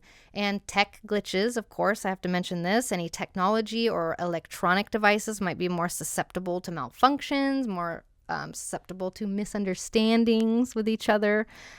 This could be like sending an email to the wrong person or a device breaking of some kind. It's a really good time to back up your data and just be cautious with any new purchases, tech purchases specifically, and software updates, unless you don't mind the process being longer than 3 weeks for it to fully settle in. And that's normal for some things, right? So we don't have to be afraid of that. Also, travel disruptions. Travel plans, a bit more prone to hiccups, more delays, more cancellations, or miscommunications regarding bookings. So it's really important to double check any itineraries, confirm reservations, allow for extra time while getting from point A to point B. And of course, in general, like I was saying, travel disruptions, delays in general. If you are working on a project or some sort of personal endeavor, expect delays or needing to replan something, or just the process to be a little bit longer than you would hoped for. But the good news is that the final product will be a lot yummier and better than it would have been otherwise. Also, with Mercury retrograde, we have to mention reconnections to the past coming through. You might notice an increase in people from your past reaching out to you or crossing paths with them unexpectedly, maybe old friends, former colleagues, even past ops or exes. It's a time when unresolved stuff comes to the surface for another chance at closure and a new beginning. Okay, and I did want to talk about initiating new projects during a retrograde. Conventional wisdom does suggest that you should hold off on starting something new during a Mercury retrograde, but this particularly is a different one because this is happening in the middle of eclipse season during the eclipse portal, and eclipses are when major endings and major beginnings are happening at the same time. So there might be something new that you do have to start. And if you are feeling that push from the eclipse, keep in mind that whatever you begin is gonna undergo revisions. It's gonna need a second look later on, which is normal. This is common in life. We don't all pop something out and it's done, shiny, perfect, right? Usually we have to go back and revise and review. And so we're going to use this time to do that. And if there's something that you just got to do, no matter what, just try to stay chill, try to stay flexible. Your first plan might not pan out, but there's always another way to get where you're trying to go. So the other thing is Mercury rules your 9th house. Let's talk about that. If Mercury is up for a retrograde, then the houses that it rules are also up for recalibration. So that's your 9th and your 12th house. And the 9th house has you revisiting maybe beliefs that you hold. Maybe you are questioning some beliefs or revisiting beliefs or doubling down on a perspective you have. Or maybe there's a deeper exploration or some sort of alteration to your outlook with maybe your spirituality or your philosophical outlook, maybe through books, through documentaries or conversations, or just realizing things when you realize, Also, education reassessments could be coming up. Any plans or interest in higher education, in courses, in study programs. Maybe it needs reevaluation. Maybe you're focusing a bit more on that. And shifting your learning path on some level if you're interested in that. Also, travel. The 9th house rules travel. So if travel is on your agenda, maybe you're traveling somewhere you've been in the past and traveling, revisit past travel experiences or past travel plans. Maybe you're reconsidering future journeys or exploring deeper significance from past journeys you went on. But this is total vibe of traveling to somewhere you have been before. Mercury, as I said, also rules your 12th house. So you could notice an increased need for alone time during this retrograde. Maybe you feel a stronger pull towards solitude, introspection. For those of us in the northern hemisphere, it's springtime. So this retrograde kind of, like I was saying about the Mars-Saturn thing, it's very stop-go. Like you feel like you really, really want to get something done. Maybe you have an idea, but there are circumstances that force you to take your time. So maybe you need to spend more time in solitude. Maybe you need to reconnect with yourself in that way.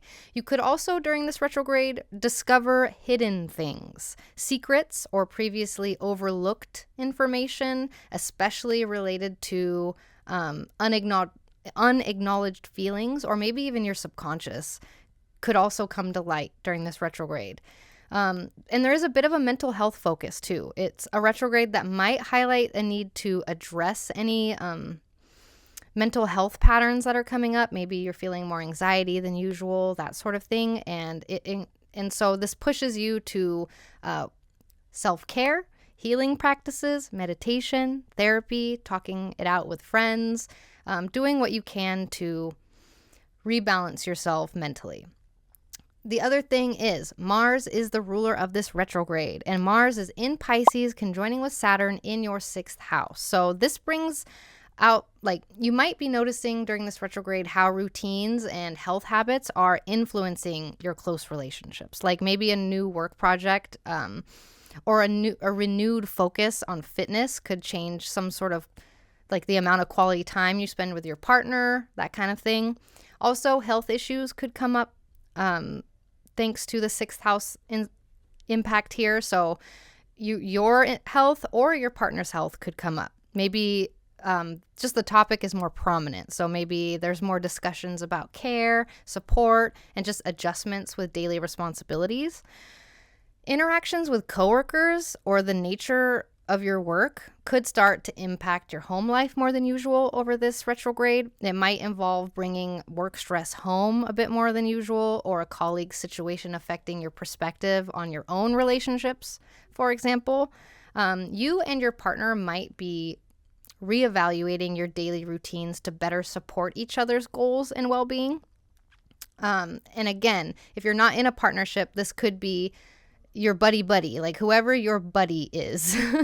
The buddy system, that's what the 7th house is. So finding ways to support each other, you and another person, support your goals and your well-being. Maybe finding new ways to integrate health or work routines that are mutually beneficial for everybody involved. So the do's and don'ts I have for this retrograde. I do recommend that you remember that Mercury retrograde is process oriented, okay? This is a process going from April 1st to April 25th, not a one-day affair. It's a time to explore, understand, and adjust. I'm giving you the permission slip to use these 3 weeks as a kind of chill out trial run thing. Don't take everything so seriously or anything too seriously over this time. Use it as trial periods. Things don't usually stick during retrogrades. They stick after Mercury stations direct. So that's why I'm saying it's a good time to try things without necessarily needing to commit to them permanently. If you are ready for permanent change, if you've been pondering a significant change, this is possibly a time to make that change. You can let the retrograde be the transitional phase to help adapt to the new. It can be the time where you are using trial and error to get everything right and iron it out perfectly so that when Mercury is direct again, you don't have to go back again and revisit it. It's done. The process is over. So yeah, reorganizations, redos, shuffling things around, starting things again is also supported. So if you restart something that you had started in the past and then stopped, that's completely supported. The other do's, I do recommend you go out with friends from your past or call an old friend. Reconnect with people who have been important in your life in the past. A simple outing or a phone call can really rekindle valuable relationships and even offer you new perspectives on this retrograde journey. I also recommend you engage in open conversations with your partner if you are in a partnership, romantic or business. Use this time to discuss unresolved issues or discuss plans for the future. Honest and open communication will really strengthen any one-on-one interactions that you have during this retrograde period. Also, participate in couples activities with a friend. Join a class, a workshop, or an activity that you and someone else can enjoy or have wanted to try. Maybe play a co-op game together. Shared experiences can really deepen your bonds and create fun memories during this retrograde. So, buddy system. And don't be surprised, if people are coming out of the woodwork over the retrograde period. But it's really going to have you reevaluating your one-on-one interactions and your boundaries within relationships and your codependency levels and your level of autonomy within relationship. So let's talk about the don'ts. I don't recommend that you sign any contracts. This is a time to not necessarily enter into new agreements, especially involving close relationships or partnerships, because details might be overlooked, misunderstood, and definitely will need to be revisited until Mercury is direct. I also recommend you do not ignore the small misunderstandings that are coming up in conversations with people. Like, don't let any minor miscommunications escalate. Address them promptly and with understanding to make sure it doesn't turn into something bigger than it needs to be, thanks to Mercury being in Aries, which is just kind of a combative sign, argumentative place for Mercury, and not in like a rude, mean way. Like, literally, that's just what it's good at doing. That's its skill, which is useful, like in a courtroom or something like that. Okay, the last don't I have. Don't, as I was said a couple seconds ago, don't overlook your personal boundaries with this retrograde. Be cautious not to overextend yourself helping others financially or emotionally, especially if it's compromising your well-being. So make sure your boundaries are on point during this retrograde, or use this retrograde to trial and error, dial in the proper amount of boundaries. But don't be surprised if somebody's coming back from the past, okay? So that's what we have for today. How are you feeling about this upcoming retrograde? Drop a comment. I love reading your comments. I love reading your stories and your predictions. And if you are interested in diving deeper with astrology or deeper with tarot, you are welcome to join us in the free 9th House Discord server to keep the convo flowing. We love chatting about these things there. Hope to see you there. And thank you so much for being here. I will catch you next time, friends. Hello, Scorpios. So this Mercury retrograde in Aries from April 1st to April 25th is happening in your 6th whole sign house. And this emphasizes a 3-week period of reassessment or adjustment within your daily routine, within your work environment, within your relationships with your coworkers, your health. And it encourages some sort of reevaluation of your approach to productivity, of your approach to wellness and service in general. So retrogrades generally represent the need to recalibrate something or redo or review something. So this time it's regarding the Aries house topics of your chart, which is aligning with the transformations happening in that Aries Libra axis due to the eclipses, since this retrograde is starting right smack in the middle of the eclipse portal. It's like the changes that have been happening in the background due to these eclipse energies are being reshuffled, reorganized, which makes sense with new beginnings, right? But I'll talk about that more in a second. First, let's talk about specific things you might be able to expect with this Mercury retrograde. First of all, a revisiting of your daily routines. You might be rethinking some sort of daily habits, daily routines. Maybe you're identifying areas that are no longer serving your productivity and well-being and need adjustment. Also, a health regimen overview or review. This is a retrograde that might ask you to reassess your health in some way. Maybe your health practices, maybe your diet, maybe your exercise routines. And this will lead to changes that better align with your current goals and health goals and what's best for your body. Also, a pet care reevaluation of some kind. If you have pets, their routine and their health might need extra attention over these coming weeks. Maybe it's time for checkups at the vet. Maybe you are potty training them, etc. Maybe you decide to go on walks with them more because you need to go on walks more. You know, you and your pet need to exercise. I'm talking to myself. I need to do that. Okay, the other things, maybe delays. Of course, task and project delays are possible. So like preparedness for delays in work projects or tasks are very wise. It's very wise to do such. Unforeseen hiccups are totally possible and will disrupt your planned timeline and your planned workflow. So be aware of delays and things to be a longer process than we like. Also, there's some sort of reevaluation or recalibration with your role in service and assisting people. The sixth house is all about serving and assisting people. So how you offer help or how you offer service, whether at work or in your personal life or in your relationships with those who you help or who help you, might come under scrutiny, leading to some sort of shifts in approach or boundaries. So this could be multiple different things, like maybe you are recalibrating your boundaries at work or recalibrating the favors that you give to a family member, or maybe it has to do with people that you hire, like a plumber or a gardener or something like that. Service, though, is highlighted in a recalibration regarding the boundaries and agreements there. And communication mishaps, of course, I have to bring up the generals, but miscommunications are more common with retrograde, so it prompts a need for clearer expression. And tech glitches, of course, I have to mention this. Any technology or electronic devices might be more susceptible to malfunctions, more susceptible to misunderstandings with each other.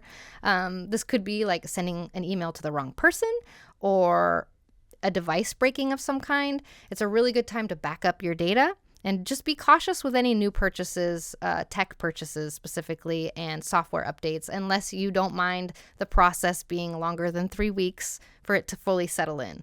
And that's normal for some things, right? So we don't have to be afraid of that. Also, travel disruptions. Travel plans, a bit more prone to hiccups, more delays, more cancellations, or miscommunications regarding bookings. So it's really important to double check any itineraries, confirm reservations, allow for extra time while getting from point A to point B. And of course, in general, like I was saying, travel disruptions, delays in general. If you are working on a project or some sort of personal endeavor, expect delays or needing to replan something, or just the process to be a little bit longer than you would hope for. But the good news is that the final product will be a lot yummier and better than it would have been otherwise. Also, with Mercury retrograde, we have to mention reconnections to the past coming through. You might notice an increase in people from your past reaching out to you or crossing paths with them unexpectedly, maybe old friends, former colleagues, even past ops or exes. It's a time when unresolved stuff comes to the surface for another chance at closure and a new beginning. Okay, and I did want to talk about initiating new projects during a retrograde. Conventional wisdom does suggest that you should hold off on starting something new during a Mercury retrograde, but this particularly is a different one because this is happening in the middle of eclipse season during the eclipse portal, and eclipses are when major endings and major beginnings are happening at the same time. So there might be something new that you do have to start. And if you are feeling that push from the eclipse, keep in mind that whatever you begin is gonna undergo revisions. It's gonna need a second look later on, which is normal. This is common in life. We don't all pop something out and it's done, shiny, perfect, right? Usually we have to go back and revise and review. And so we're going to use this time to do that. And if there's something that you just got to do, no matter what, just try to stay chill, try to stay flexible. Your first plan might not pan out, but there's always another way to get where you're trying to go. Okay, so also with Mercury stationing retrograde, all the houses that Mercury rules will also be up for recalibration. And so Mercury rules your 8th house and your 11th house. So these topics will be up for a bit of recalibration as well. So let's start with Mercury ruling your 8th house also. Any joint financial matters like shared accounts, loans, debts, especially with partners or with a close associate, a business partner, these might need reviewing or discussing. Make sure you're all on the same page. Also, deep conversations about, or just intimate conversations, deep conversations, communication or conversations that you have with people that you're close to might delve into more profound, potentially unresolved issues regarding intimacy or past traumas. And with this, we're seeking healing and clarity. And this retrograde also might have you evaluating support systems. The resources or support that you receive from others, including emotional support and financial support, might come under some sort of review or scrutiny or recalibration and bring about conversations about needs and boundaries. Mercury also rules your 11th house. So past collabs that you've done with people or past group initiatives that you started might resurface. Maybe you are reconsidering, recalibrating the dynamics within that, or their relevance, or their potential for revival in general. Also, shifts in social dynamics are possible with this retrograde. The dynamics within your social circles and networks could be shifting, and this could reveal new insights into your relationships and their future direction, which can be very informative moving forward. Also, engaging with your community or your wider social networks might bring in a lot more ideas. Like you're getting a lot more insights from social situations and can alter perspectives because we're having social interactions going backwards. So basically, unexpected social stuff, unexpected engagement, unexpected insights from that engagement. Mars, let's talk about the ruler of this retrograde, which is also the ruler of the Scorpios. So Mars is the ruler of this retrograde. Mars is currently in Pisces, conjoining with Saturn in your 5th house, putting a big old wet blanket on all the things you love and enjoy and find fun. Has it been harder for you to find joy since Saturn entered Pisces last year in March? That's something I've been considering recently, especially with both the malefics entering the 5th house and conjoining. Finding joy, right? Finding pleasure. So with Mars being here and having a say over this retrograde, you might find some creative inspiration unexpectedly influencing your work tasks somehow. For instance, maybe a hobby or some sort of artistic interest could spark an innovative approach to a routine project that's normally boring. And it blends that 5th house creativity with the 6th house of daily work. So that's a nice way to apply that. And also, romance and wellness are intersecting here with this retrograde. Any romantic experiences or deepened relationships in general might be motivating you to improve your health habits, or vice versa. Maybe you're helping a partner improve their health habits, or they're supporting you and helping you improve your health habits. Some sort of shared fitness goal could be a part of this. During this retrograde, I want you to use leisure activities as stress relief, okay? So engage in hobbies and the things you do for fun that you truly enjoy. And these could be a very significant stress reliever during this Mercury retrograde, and it could really positively impact your mental health and just your overall daily mood. And this brings me to the do's. I guess that was a do, but let's talk about the do's and don'ts I have for this retrograde. I do recommend that you remember that Mercury retrograde is process oriented, okay? This is a process going from April 1st to April 25th, not a one-day affair. It's a time to explore, understand, and adjust. I'm giving you the permission slip to use these 3 weeks as a kind of chill out trial run thing. Don't take everything so seriously or anything too seriously over this time. Use it as trial periods. Things don't usually stick during retrogrades. They stick after Mercury stations direct. So that's why I'm saying it's a good time to try things without necessarily needing to commit to them permanently. If you are ready for permanent change, if you've been pondering a significant change, this is possibly a time to make that change. You can let the retrograde be the transitional phase to help adapt to the new. It can be the time where you are using trial and error to get everything right and iron it out perfectly so that when Mercury is direct again, you don't have to go back again and revisit it. It's done. The process is over. So yeah, reorganizations, redos, shuffling things around, starting things again is also supported. So like if you restart something that you had started in the past and then stopped, that's completely supported. Also, make an appointment, whether it is a medical checkup, a dental visit, a therapy session. Prioritize your health and schedule any overdue appointments. Also, I do recommend you adjust a routine. Take this opportunity to tweak some sort of daily routine that you have, whether it's incorporating a new walk every day, changing your work schedule, experimenting with productivity techniques of some kind. Also, organize your workspace. This is a really good retrograde to declutter your environment, because this can really help your focus and efficiency. As you know, as we all know, having clutterless space can really help your mental state.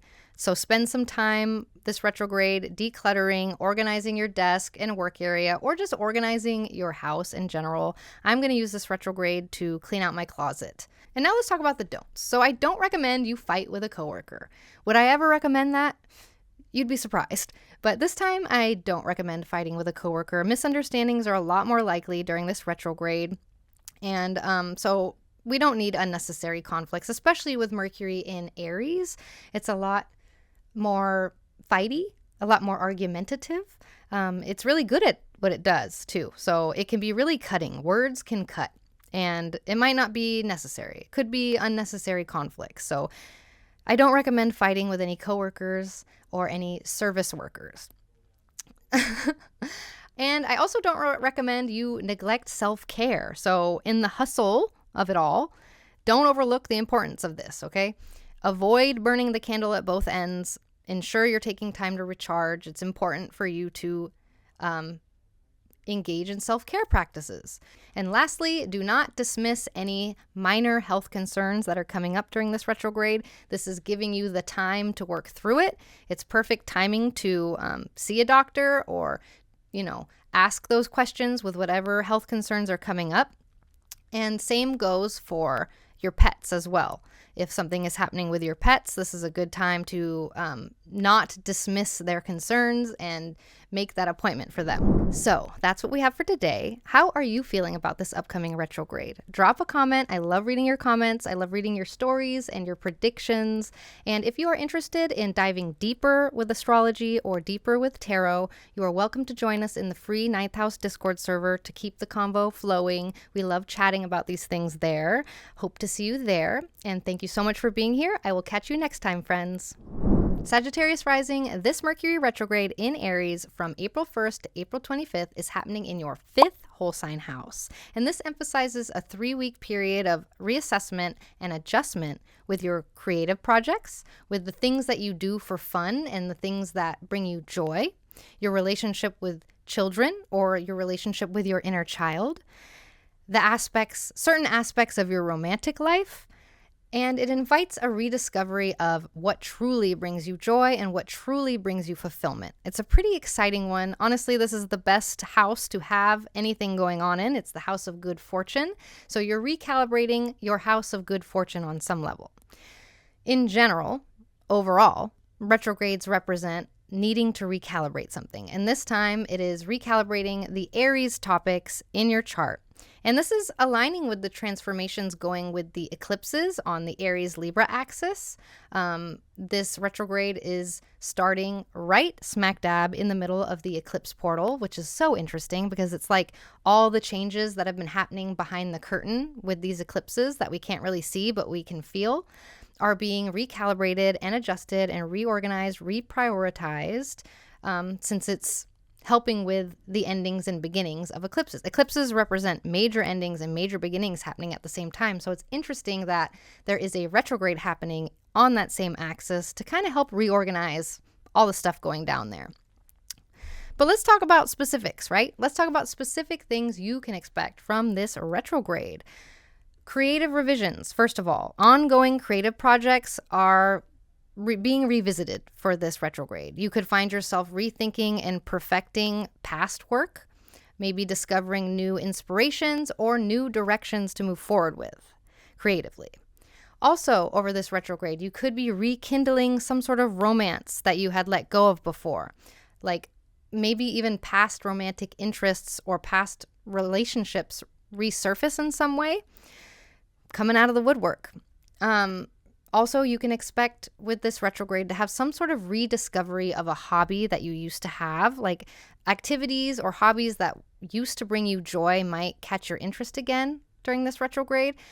Maybe you stopped playing a game and you start playing that game again, that kind of thing. Maybe you are being invited to reintegrate that hobby or that joy into your life, or explore why they fell on the wayside in the first place.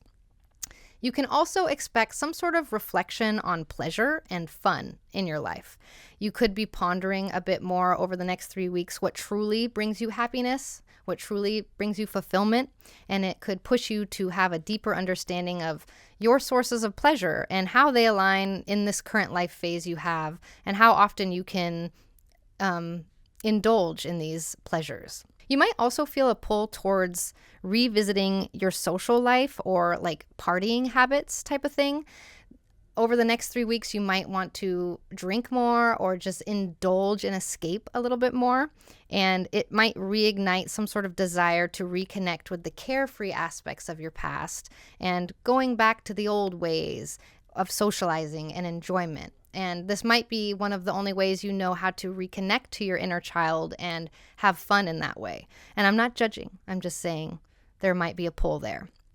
Also, you might notice over the next couple weeks a reevaluation of your relationships with children, or maybe just more children showing up in your life somehow. If you have children or if you work with them, this could bring a lot more attention to their lives or to your interactions with them, your dynamics with them. And this could potentially be prompting you to kind of reassess your approach to nurturing creativity and joy in the young ones or with yourself, your own inner child. And communication mishaps, of course, I have to bring up the generals, but miscommunications are more common with retrograde, so it prompts a need for clearer expression. And tech glitches, of course, I have to mention this. Any technology or electronic devices might be more susceptible to malfunctions, more susceptible to misunderstandings with each other.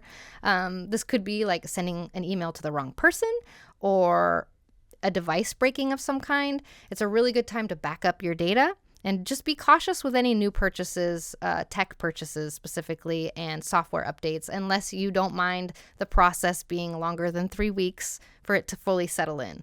And that's normal for some things, right? So we don't have to be afraid of that. Also, travel disruptions. Travel plans, a bit more prone to hiccups, more delays, more cancellations, or miscommunications regarding bookings. So it's really important to double check any itineraries, confirm reservations, allow for extra time while getting from point A to point B. And of course, in general, like I was saying, travel disruptions, delays in general. If you are working on a project or some sort of personal endeavor, expect delays or needing to replan something, or just the process to be a little bit longer than you would hope for. But the good news is that the final product will be a lot yummier and better than it would have been otherwise. Also, with Mercury retrograde, we have to mention reconnections to the past coming through. You might notice an increase in people from your past reaching out to you or crossing paths with them unexpectedly, maybe old friends, former colleagues, even past ops or exes. It's a time when unresolved stuff comes to the surface for another chance at closure and a new beginning. Okay, and I did want to talk about initiating new projects during a retrograde. Conventional wisdom does suggest that you should hold off on starting something new during a Mercury retrograde, but this particularly is a different one because this is happening in the middle of eclipse season during the eclipse portal, and eclipses are when major endings and major beginnings are happening at the same time. So there might be something new that you do have to start. And if you are feeling that push from the eclipse, keep in mind that whatever you begin is gonna undergo revisions. It's gonna need a second look later on, which is normal. This is common in life. We don't all pop something out and it's done, shiny, perfect, right? Usually we have to go back and revise and review. And so we're going to use this time to do that. And if there's something that you've just got to do, no matter what, just try to stay chill, try to stay flexible. Your first plan might not pan out, but there's always another way to get where you're trying to go. So Mercury also rules your 7th house. So the 7th house topics are also up for a recalibration. And so you might be reassessing a partnership of some kind. Maybe you're reevaluating a one-on-one relationship, maybe business partnership or romantic partnership, or just a personal one-on-one bestie buddy system type person. And you're making sure that this partnership or person is aligning with mutual goals and mutual values and fits into your life properly. You could also expect a lot more misunderstandings with partners, clients, or close friends. You might need to be a bit more clear or have a lot more open dialogues to make sure that we're all on the same page. And you might notice that there are agreements that need renegotiating over the coming weeks. Existing agreements or contracts might need revisiting to address any outdated terms or outdated expectations and boundaries, etc. Mercury also rules your 10th house. So we're reflecting on our life path a little bit with this retrograde over the next couple weeks. You might question your current professional direction or your overall life goals over these next 3 weeks and be a bit more reflective about what success truly means to you. Maybe success is a lot more simple than capitalism wants us to believe. Also, professional projects from the past might be resurfacing, either for closure, reassessment, or to learn from previous experiences and just apply those insights to your current work. This is also a time for networking. It's a lot more social, especially reconnecting. Like I said earlier, reconnecting with people from your past. This is a time to reconnect with mentors, former colleagues, industry contacts. It opens doors for future collabs and offers very valuable perspectives just in your career trajectory in general. And lastly, with the 10th house here, there are authority figure dynamics that might come up. Interactions with authority figures like your boss, like your parents, or a cop, or somebody who holds more power than you. These dynamics might require more attention. Maybe you're spending more time talking to authority figures. Maybe old authority figures are coming into your life. Make sure you're not speeding during this retrograde. I don't want you to get a ticket from a policeman. Mars, let's talk about Mars. Mars is the ruler of this retrograde. Mars is currently in Pisces, conjoining Saturn in your 4th house. So with Mars here, you might find that your physical home environment is directly influencing your creative energy. Like rearranging your living space to include a dedicated area to your hobbies or your art is really going to invigorate your creative expression. Also, the emotional undertones in family relationships might surface during this retrograde, and this could impact your approach to romance and fun. So like conflicts or support from family members could lead to some sort of reevaluation in how you balance your love life with your family expectations. And lastly, this could be a retrograde that highlights how deeply rooted emotions and your memories especially your memories associated with your home and family life, are serving as a wellspring for your creative projects. You might be drawn to explore themes related to your heritage or things that you were really interested in childhood or especially within your artistic work. So let's talk about the do's and don'ts, okay? I do recommend that you remember that Mercury retrograde is process oriented, okay? This is a process going from April 1st to April 25th, not a one-day affair. It's a time to explore, understand, and adjust. I'm giving you the permission slip to use these 3 weeks as a kind of chill out trial run thing. Don't take everything so seriously or anything too seriously over this time. Use it as a trial periods. Things don't usually stick during retrogrades. They stick after Mercury stations direct. So that's why I'm saying it's a good time to try things without necessarily needing to commit to them permanently. If you are ready for permanent change, if you've been pondering a significant change, this is possibly a time to make that change. You can let the retrograde be the transitional phase to help adapt to the new. It can be the time where you are using trial and error to get everything right and iron it out perfectly so that when Mercury is direct again, you don't have to go back again and revisit it. It's done. The process is over. So yeah, reorganizations, redos, shuffling things around, starting things again is also supported. So like if you restart something that you had started in the past and then stopped, that's completely supported. And also I do recommend you dive into some old hobby or old game that you used to play or something like that. Like just revisit things that used to bring you joy, whether it's a board game, a video game, or some sort of arts and crafts. Reconnect with a past hobby, and this could be a real source for comfort and even nostalgia. I also recommend you do spend time with children. Spending time with kids, whether they're your own kids, a family member's kids, a friend's kids, spending time with kids can really offer a fresh perspective on joy. If you don't know any kids, whether or not you know any kids in person, I also want you to engage with your inner child. Do engage with your inner child. And that means, do you know what that means? Because people talk about it. But to me, engaging with your inner child is either in your head talking to the 5-year-old version of yourself or journaling to write it down. I like to write it down personally because I can get distracted in my own head. But like communicating with an old version of yourself and asking them questions and answering it back. That's the basics. Once you do that and you figure out what your inner child likes, you can do stuff for your inner child. For example, if you have chores you need to do and you really, really like cookies, you could tell yourself that you will get a cookie after you do the chore. Like that is communicating with your inner child, essentially. So spend time with your inner child or other children, because other children connect you to your inner child without you having to do that by yourself. Do explore creative outlets. You can use this retrograde as the opportunity to try new forms of artistic expression. If you've always wanted to paint, if you've always wanted to write poetry, learn an instrument, start with small exploratory steps over the retrograde period. This is especially true and I think I mentioned this already, but if you have started something before in the past and then stopped, a retrograde is a great time to restart something that you had started in the past.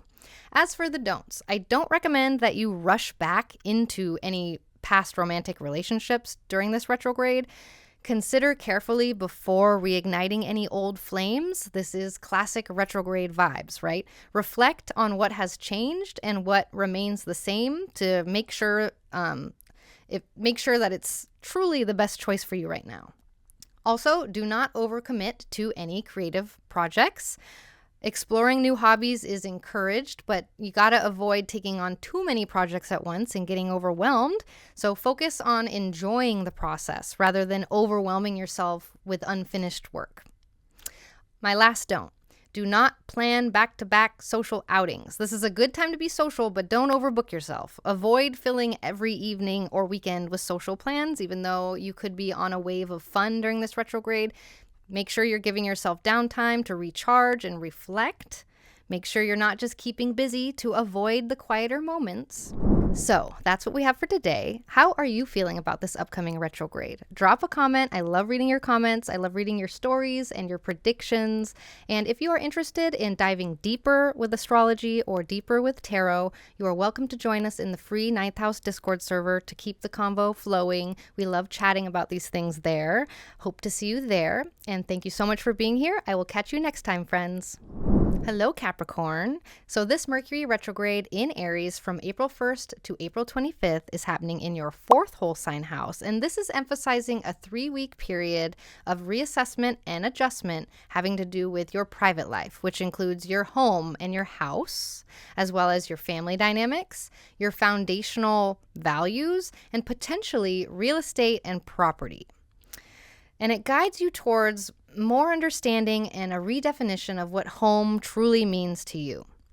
So, generally, retrogrades represent a recalibration of some kind. And this time, the retrograde is in your Aries house, so the Aries topics are up for a recalibration.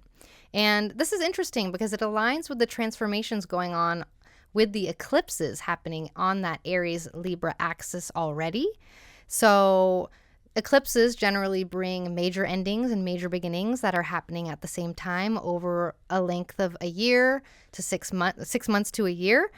And so it's kind of like with this retrograde happening on that same axis immediately in between the eclipse portal. Like literally, this is directly in between both eclipses. So we are in the eclipse portal right now. So it's interesting that we have all these endings and beginnings happening kind of in the background. We know they're happening. We can't necessarily put our finger on what specifically is happening with eclipses, but this retrograde is here, and it's also helping recalibrate and reorganize those transformations moving forward. So let's talk about specifics though. What are some things you can expect specifically with this retrograde? Some sort of home environment reevaluation. So like you might feel compelled to reassess your living situation in some way. Maybe you are considering moving. Maybe you are considering renovating or redecorating that in a way that better aligns with your current needs and the current sense of comfort. Some sort of updated home life. Also, family communication challenges, of course, are possible. Miscommunications with family members. And this asks you to have extra patience and effort to clear it up with compassionate dialogue, especially with sensitive topics, because this Mercury in Aries is extra fighty. It likes to argue. It likes to stand up for what it believes in, and it can cut with words. So we want to make sure we're keeping compassionate dialogue because it will be easy to not necessarily fly off the handle, but say things that we regret. And this retrograde can also have you reflecting on your personal foundations. You might be reflecting on your core values or just foundational beliefs that you hold, and it can be emotional.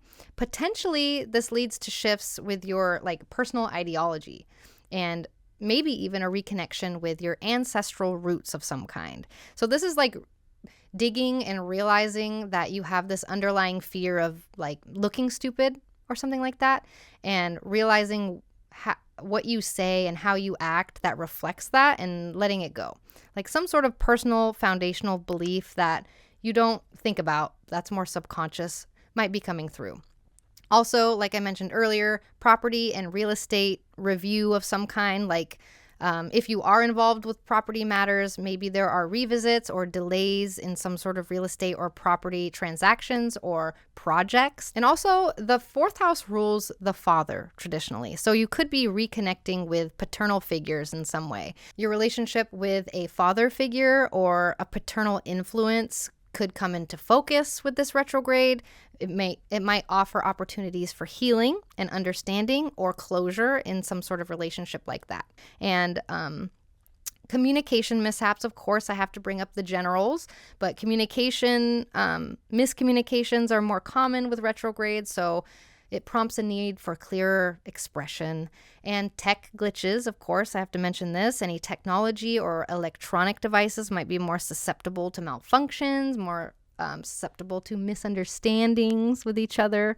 This could be like sending an email to the wrong person or a device breaking of some kind. It's a really good time to back up your data. And just be cautious with any new purchases, tech purchases specifically, and software updates, unless you don't mind the process being longer than 3 weeks for it to fully settle in. And that's normal for some things, right? So we don't have to be afraid of that. Also, travel disruptions. Travel plans, a bit more prone to hiccups, more delays, more cancellations, or miscommunications regarding bookings. So it's really important to double check any itineraries, confirm reservations, allow for extra time while getting from point A to point B. And of course, in general, like I was saying, travel disruptions, delays in general. If you are working on a project or some sort of personal endeavor, expect delays or needing to replan something or just the process to be a little bit longer than you would hope for. But the good news is that the final product will be a lot yummier and better than it would have been otherwise. Also, with Mercury retrograde, we have to mention reconnections to the past coming through. You might notice an increase in people from your past reaching out to you or crossing paths with them unexpectedly, maybe old friends, former colleagues, even past ops or exes. It's a time when unresolved stuff comes to the surface for another chance at closure and a new beginning. Okay, and I did want to talk about initiating new projects during a retrograde. Conventional wisdom does suggest that you should hold off on starting something new during a Mercury retrograde, but this particularly is a different one because this is happening in the middle of eclipse season during the eclipse portal, and eclipses are when major endings and major beginnings are happening at the same time. So there might be something new that you do have to start. And if you are feeling that push from the eclipse, keep in mind that whatever you begin is gonna undergo revisions. It's gonna need a second look later on, which is normal. This is common in life. We don't all pop something out and it's done, shiny, perfect, right? Usually we have to go back and revise and review. And so we're gonna use this time to do that.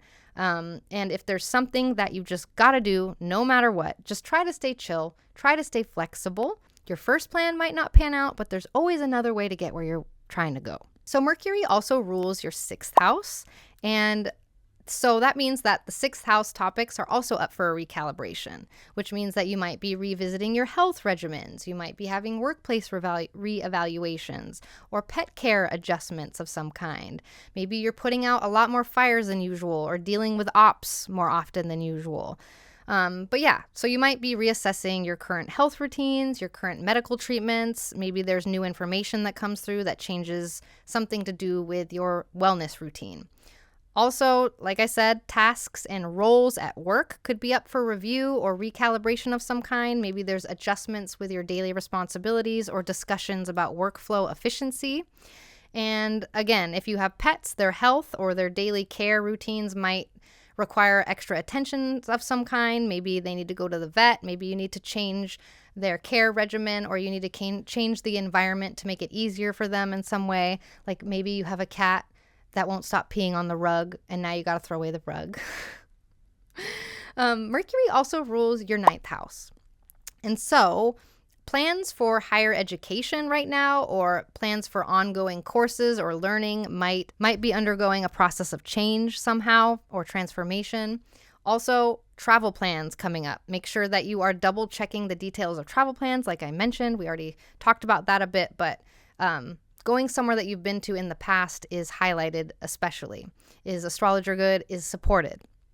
And of course, philosophical shifts, spiritual shifts, divinatory, occult, mysticism shifts. Your beliefs, your worldview might be challenged during this retrograde. It might force you to change your perspective on something or have a different workflow in a different way. And overall, just this is a retrograde that could lead to significant shifts in your outlook. Let's talk about Mars. Mars is the ruler of this retrograde, and Mars is currently in Pisces, conjoining with Saturn in your 3rd house. So Mars has a say over this Mercury retrograde. So you could expect to revisit past discussions or unresolved topics with family members specifically. Maybe you're clarifying misunderstandings or expressing previously unspoken feelings, and this could foster deeper connections. Also, siblings as catalysts for change with the 3rd house here. So any interactions with siblings or sibling-like figures could be going through significant shifts with this retrograde. These are interactions that could prompt you to reconsider your stance on a family issue or encourage changes within a family or a household. Also, short journeys during this retrograde are highlighted, especially to journeys to places that you've been to in the past, not new places, could really evoke strong memories and strong emotions. This could prompt a reflection of your roots, your upbringing, and just be really healing overall to reconnect to that part of yourself. So here are the do's and don'ts I have for this retrograde. I do recommend that you remember that Mercury retrograde is process oriented, okay? This is a process going from April 1st to April 25th, not a one-day affair. It's a time to explore, understand, and adjust. I'm giving you the permission slip to use these 3 weeks as a kind of chill out trial run thing. Don't take everything so seriously or anything too seriously over this time. Use it as a trial periods. Things don't usually stick during retrogrades. They stick after Mercury stations direct. So that's why I'm saying it's a good time to try things without necessarily needing to commit to them permanently. If you are ready for permanent change, if you've been pondering a significant change, this is possibly a time to make that change. You can let the retrograde be the transitional phase to help adapt to the new. It can be the time where you are using trial and error to get everything right and iron it out perfectly so that when Mercury is direct again, you don't have to go back again and revisit it. It's done. The process is over.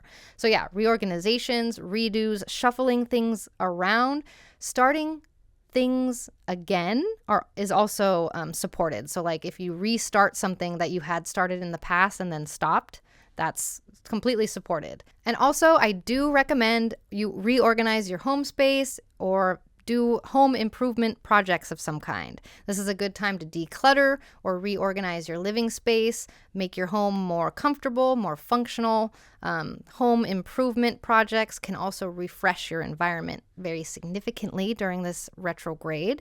This is also a time I do recommend recalibrating boundaries with family members, including siblings. Use clear and compassionate communication to redefine these personal boundaries. Don't be too strict. Don't be too lenient. Like I said, with Mercury in Aries, Mercury can really cut with its words. So we want to be gentle if they deserve it. Also, I do recommend you engage in activities that connect you to your roots, like compiling a family photo album, or researching your genealogy, or recording family stories and traditions, or, connecting to your ancestral roots. Okay, as for the don'ts for this retrograde, I don't recommend you rush to go out and buy any large furniture or large decor, or expensive is what I mean by large. Like, hold off on making any big purchases for your house, like sofas or art pieces, until after the retrograde, because you might change your mind about it. You might change your mind about it by the end. So this is a good time to research, but maybe hold off. Like I said, trial periods. This is a good time for trial periods, not full-on commitments. Also, do not plan any complex family gatherings. Avoid organizing elaborate events with family or reunions, because miscommunication and scheduling conflicts is possible. However, if you're going to just attend one, that's super astrologer good. And lastly, I don't recommend that you declutter and throw away a bunch of stuff too fast. Like, if you are decluttering, make sure you're not impulsively throwing away items that are sentimental to you, that are important to you. You might regret them later. I know this from experience. So that's what we have for today. How are you feeling about this upcoming retrograde? Drop a comment. I love reading your comments. I love reading your stories and your predictions. And if you are interested in diving deeper with astrology or deeper with tarot, you are welcome to join us in the free 9th House Discord server to keep the convo flowing. We love chatting about these things there. Hope to see you there. And thank you so much for being here. I will catch you next time, friends. Hello, Aquarius. So, this Mercury retrograde in Aries from April 1st to April 25th is in your third whole sign house, and this emphasizes a 3-week period of reassessment and adjustment having to do with your immediate environment. And what do I mean by that? This includes your relationships with your friends, your roommates, your siblings, your daily transportation from point A to point B, any skills that you're building, any education that you're involved with, any technology that you're involved with, and your neighborhood and community in general. And this prompts you to rethink and refine some of your perspectives as well, because the third house rules the way that you think about things. In general, retrogrades represent the need to recalibrate something. This time, we are recalibrating the Aries house topics in our chart. And for you, that is the third house. And what's interesting is that this retrograde is aligning with the transformation happening on that Aries Libra axis due to the eclipses, which we are in the middle of. We are in the middle of the eclipse portal. The next eclipse is April 8th. So we are completely up in the air in the midst of change and transformation. And it's interesting that Mercury retrograde is happening in the same axis, because it's like they're helping the transformation happen by recalibrating and reorganizing things for the transformation. But let's talk about specifics. I'll get into that a little bit deeper later, but let's talk about specific things you can expect with this retrograde. First of all, diving into some sort of learning or teaching material. Like, you might find yourself deeply engrossed in either learning something new or revisiting teaching materials of some kind. This is a retrograde that is ripe for discovering layers or nuances within subjects that you hadn't noticed before, and it enhances your understanding or your teaching approach, or both. Also, transportation changes like car stuff. So like issues or reconsiderations regarding your vehicle or whatever your usual mode of transportation could arise. It could be as simple as deciding on doing some car maintenance, or as significant as contemplating a new vehicle purchase or alternative transportation methods and routes in general. Also, there is heightened focus on divination during this retrograde. There is heightened intuition happening with this retrograde, so you might be a lot more connected to your divination practices like tarot reading or astrology. This is a retrograde that is fruitful for gaining insights or clarity using these tools. So be sure you're using your divination tools. The third house is also traditionally the house of the goddess. So it is a very divine and divinatory house. But modern astrologers won't tell you that. So the other thing, spending more time with siblings or cousins or sibling-like figures, like relationships with them might take center stage, or their life might be taking a lot more of your focus some way. Maybe your sibling is getting married or something like that, or you're helping them through something. Or sibling-like figures, which could be friends, right? Or roommates. And maybe it's just more social. There's more interactions happening there, maybe more shared projects, maybe revisiting old memories together, that sort of thing. Also, just in general, I did mention the perspective changes at the beginning of your horoscope. So this is a retrograde that might prompt you to question or shift some sort of viewpoints on a subject. Conversations, books, or just encounters that challenge your existing beliefs could really lead to some sort of significant shifts in how you see the world and how you perceive a certain subject. And communication mishaps, of course, I have to bring up the generals, but miscommunications are more common with retrograde, so it prompts a need for clearer expression. And tech glitches, of course, I have to mention this. Any technology or electronic devices might be more susceptible to malfunctions, more susceptible to misunderstandings with each other. This could be like sending an email to the wrong person or a device breaking of some kind. It's a really good time to back up your data. And just be cautious with any new purchases, tech purchases specifically, and software updates, unless you don't mind the process being longer than 3 weeks for it to fully settle in. And that's normal for some things, right? So we don't have to be afraid of that. Also, travel disruptions. Travel plans, a bit more prone to hiccups, more delays, more cancellations, or miscommunications regarding bookings. So it's really important to double check any itineraries, confirm reservations, allow for extra time while getting from point A to point B.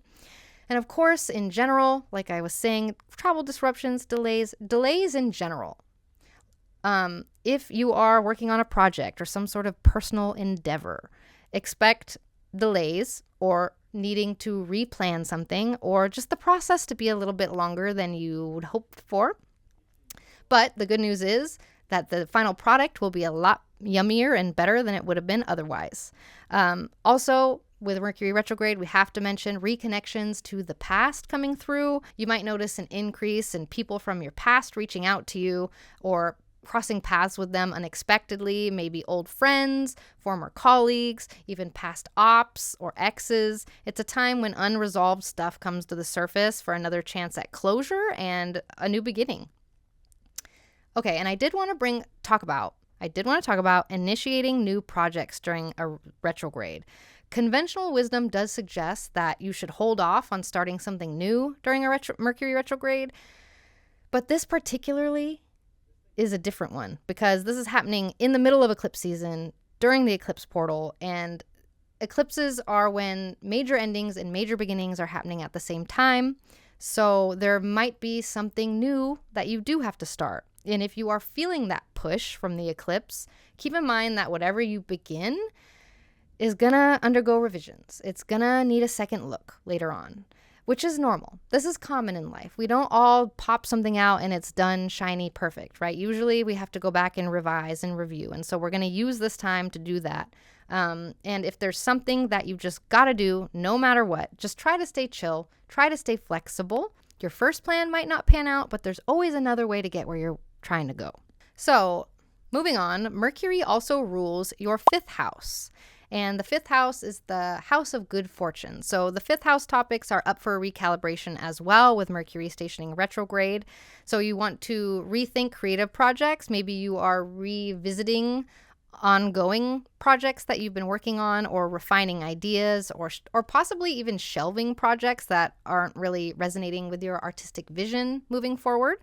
You could also be reassessing what you do for fun in general, or spending more time trying to figure out what you want to do for fun, what brings you joy. On the other hand, you could be spending more time doing more fun things, like Mercury retrograde is flipping backwards and diving directly into the fun things that you like to do, which I support.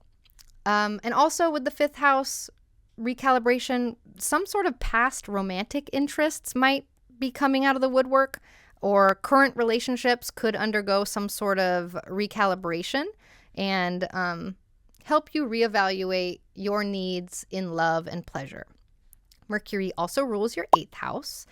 So some financial reevaluations are coming through, some deep emotional insights are coming through with this retrograde, and a revisitation of intimacy dynamics could be coming through with this retrograde. But more specifically, like your joint finances you share with other people, your investments or your debts, that kind of stuff might require a little bit more scrutiny over the next couple weeks. Maybe it leads to discussions on strategies for your finances, or adjustments in your budgeting or spending. There's some sort of recalibration happening with your debt, possibly. Maybe you make a big debt payment. This is a retrograde that might bring deeper psychological understanding, possibly through therapy or journaling or introspection, and this aids in the healing of old wounds, which is really nice to have some help with. And of course, I mentioned intimacy, so the dynamics of your intimacy in close relationships could be re-examined, and hopefully you can't hear the airplane going over me. I'm on a flight path. There's a flight path right over my house when the weather's bad, and it's currently raining. So hopefully you can't hear it, but if you can, that's an airplane. But yeah, in intimacy dynamics. So deeper conversations about your needs and your boundaries and your desires for deeper connections. Mars is the ruler of this retrograde, and Mars is currently in Pisces, conjoining with Saturn in your 2nd house. So you could be, with this retrograde, reassessing the impact that your budget has on your communication tools or your learning tools. So you might find yourself reviewing your budget for communication related expenses, like your phone or your internet plan, and making sure that they are fitting your current financial situation and are effectively supporting your daily interactions. Maybe you finally get fiber optic internet. Also, conversations about shared expenses with another person, investments, or just even casual money matters with siblings or even neighbors could become more frequent. And this pushes clear and empathetic communication, because Mars in Aries is sharp and it can cut with its words. So we want to be sure that we are being as empathetic as possible while Mercury is here, unless somebody deserves it, right? But yeah, you might be exploring with this 8th house influence. There could be resource sharing with another person. Like you could explore new ways to pool resources with people in your immediate environment, and maybe shared subscriptions or joint purchases, cooperative investments for those of you with roommates. I do recommend that you remember that Mercury retrograde is process oriented, okay? This is a process going from April 1st to April 25th, not a one-day affair. It's a time to explore, understand, and adjust. I'm giving you the permission slip to use these 3 weeks as a kind of chill out trial run thing. Don't take everything so seriously or anything too seriously over this time. Use it as a trial periods. Things don't usually stick during retrogrades. They stick after Mercury stations direct. So that's why I'm saying it's a good time to try things without necessarily needing to commit to them permanently. If you are ready for permanent change, if you've been pondering a significant change, this is possibly a time to make that change. You can let the retrograde be the transitional phase to help adapt to the new. It can be the time where you are using trial and error to get everything right and iron it out perfectly so that when Mercury is direct again, you don't have to go back again and revisit it. It's done. The process is over. So yeah, reorganizations, redos, shuffling things around, starting things again is also supported. So like if you restart something that you had started in the past and then stopped, that's completely supported. Also for do's, I do recommend that you dive back into learning or teaching something. Use this time to revisit some sort of educational materials or the opposite and share knowledge on a subject that you're really passionate about. Maybe through informal tutoring or study groups or Discord servers or something like that. I also recommend you do reconnect with siblings, cousins, relatives, friends, roommates. Plan casual meetups or video calls with people that used to be in your immediate environment or relatives. It can really strengthen the bonds at this point. The Mercury retrograde does support this. I also recommend you explore local attractions. So like go around your neighborhood, take advantage of your immediate surroundings and visit local landmarks, visit parks, visit new spots in your neighborhood that you haven't explored yet, or visit your old favorite spots in the neighborhood that you love. And last I do recommend you get into journaling or writing. Revive your journaling habit or start a blog, some sort of language, because the third house is about communication and it really helps to get it out of your head and onto something else to help free up space in there. As for don'ts, I don't recommend you buy an expensive gadget during the retrograde. Hold off on purchases with that have high-tech items. If it's unavoidable, be prepared for delays or issues in delivery, or I don't want to say it, but functionality, or it will just take you a few weeks to kind of integrate that into your routine or to fully have it set up, that kind of thing. Allow it to be a process, like I've been saying. Also, do not overcommit to any social plans. Be mindful of your social energy and avoid packing your schedule too tightly with outings. We need some flexibility. We need some self-care time, but it is a very social retrograde for y'all. Just make sure you're not overbooking yourself.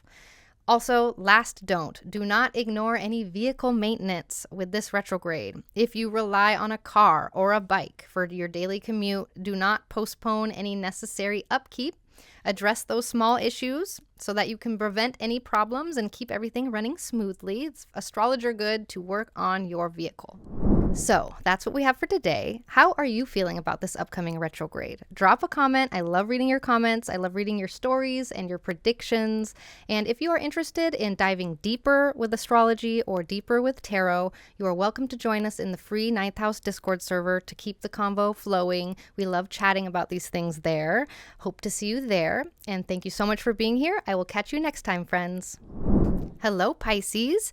This Mercury retrograde in Aries from April 1st to the 25th is in your second whole sign house, and this emphasizes a 3-week period of reassessment and adjustment concerning your resources, your finances, material possessions, and it encourages you to reflect and potentially redefine your values and the way that you are managing these assets, and by extension, your self-worth, because sometimes the stuff we own directly reflects how we feel about ourselves. I'm not signing off on that, but it's the truth. Sometimes that's the case. But yeah, in general, retrogrades represent the need to recalibrate something. And this time it's regarding the Aries house topics in your chart, which is the second house, which is interesting because this retrograde is aligning with the transformations happening on that Aries-Libra axis due to the eclipses. We are currently in the middle of eclipse season. We're directly in the eclipse portal, and this Mercury retrograde is happening. So it's like the changes that are happening in the background that we don't really understand or can't really see, thanks to the eclipses, are being kind of recalibrated and reprioritized behind the curtain, thanks to the retrograde. So that's interesting. Let's talk specifically about what you can expect, though, with this retrograde in your second house. Hi, Eggy. Firstly, Reflecting on sources of income is a possibility. So you might be encountering an opportunity or a necessity to reassess and maybe change your sources of income. Maybe it has you reflecting on your skills, your career path, what truly brings you fulfillment and financial stability. This could be a part. Also, revisiting the financial plans, not just the sources of income, but the plans that you have. This is a really good time to review your budget and financial goals, and you can find where you need to adjust and fix things so that it's better aligned with your values and your goals and make it move forward smoothly. Also, you might find yourself reconsidering recent or planned purchases.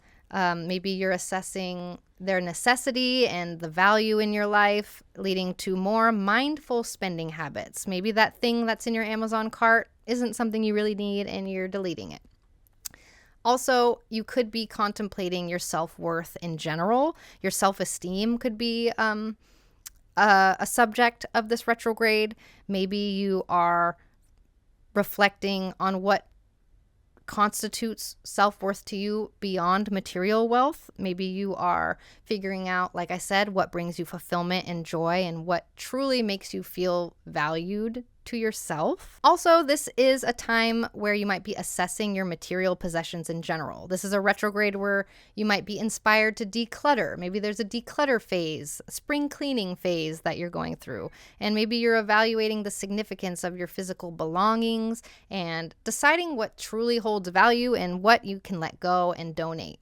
And communication mishaps, of course, I have to bring up the generals, but miscommunications are more common with retrograde, so it prompts a need for clearer expression. And tech glitches, of course, I have to mention this. Any technology or electronic devices might be more susceptible to malfunctions, more susceptible to misunderstandings with each other. This could be like sending an email to the wrong person or a device breaking of some kind. It's a really good time to back up your data and just be cautious with any new purchases, tech purchases specifically, and software updates, unless you don't mind the process being longer than 3 weeks for it to fully settle in. And that's normal for some things, right? So we don't have to be afraid of that. Also, travel disruptions. Travel plans, a bit more prone to hiccups, more delays, more cancellations, or miscommunications regarding bookings. So it's really important to double check any itineraries, confirm reservations, allow for extra time while getting from point A to point B. And of course, in general, like I was saying, travel disruptions, delays in general. If you are working on a project or some sort of personal endeavor, expect delays or needing to replan something, or just the process to be a little bit longer than you would hope for. But the good news is that the final product will be a lot yummier and better than it would have been otherwise. Also, with Mercury retrograde, we have to mention reconnections to the past coming through. You might notice an increase in people from your past reaching out to you or crossing paths with them unexpectedly, maybe old friends, former colleagues, even past ops or exes. It's a time when unresolved stuff comes to the surface for another chance at closure and a new beginning. Okay, and I did want to talk about initiating new projects during a retrograde. Conventional wisdom does suggest that you should hold off on starting something new during a Mercury retrograde, but this particularly is a different one because this is happening in the middle of eclipse season during the eclipse portal, and eclipses are when major endings and major beginnings are happening at the same time. So there might be something new that you do have to start. And if you are feeling that push from the eclipse, keep in mind that whatever you begin is gonna undergo revisions. It's gonna need a second look later on, which is normal. This is common in life. We don't all pop something out and it's done, shiny, perfect, right? Usually we have to go back and revise and review. And so we're going to use this time to do that. And if there's something that you've just got to do, no matter what, just try to stay chill, try to stay flexible. Your first plan might not pan out, but there's always another way to get where you're trying to go. Mercury also rules your fourth house. And so fourth house topics are up for recalibration while Mercury is retrograde. So topics previously discussed with family members might resurface. Maybe you need to further clarify conversations you've had with them or more conversations, or maybe old family members are coming out of the woodwork that you haven't seen in a while.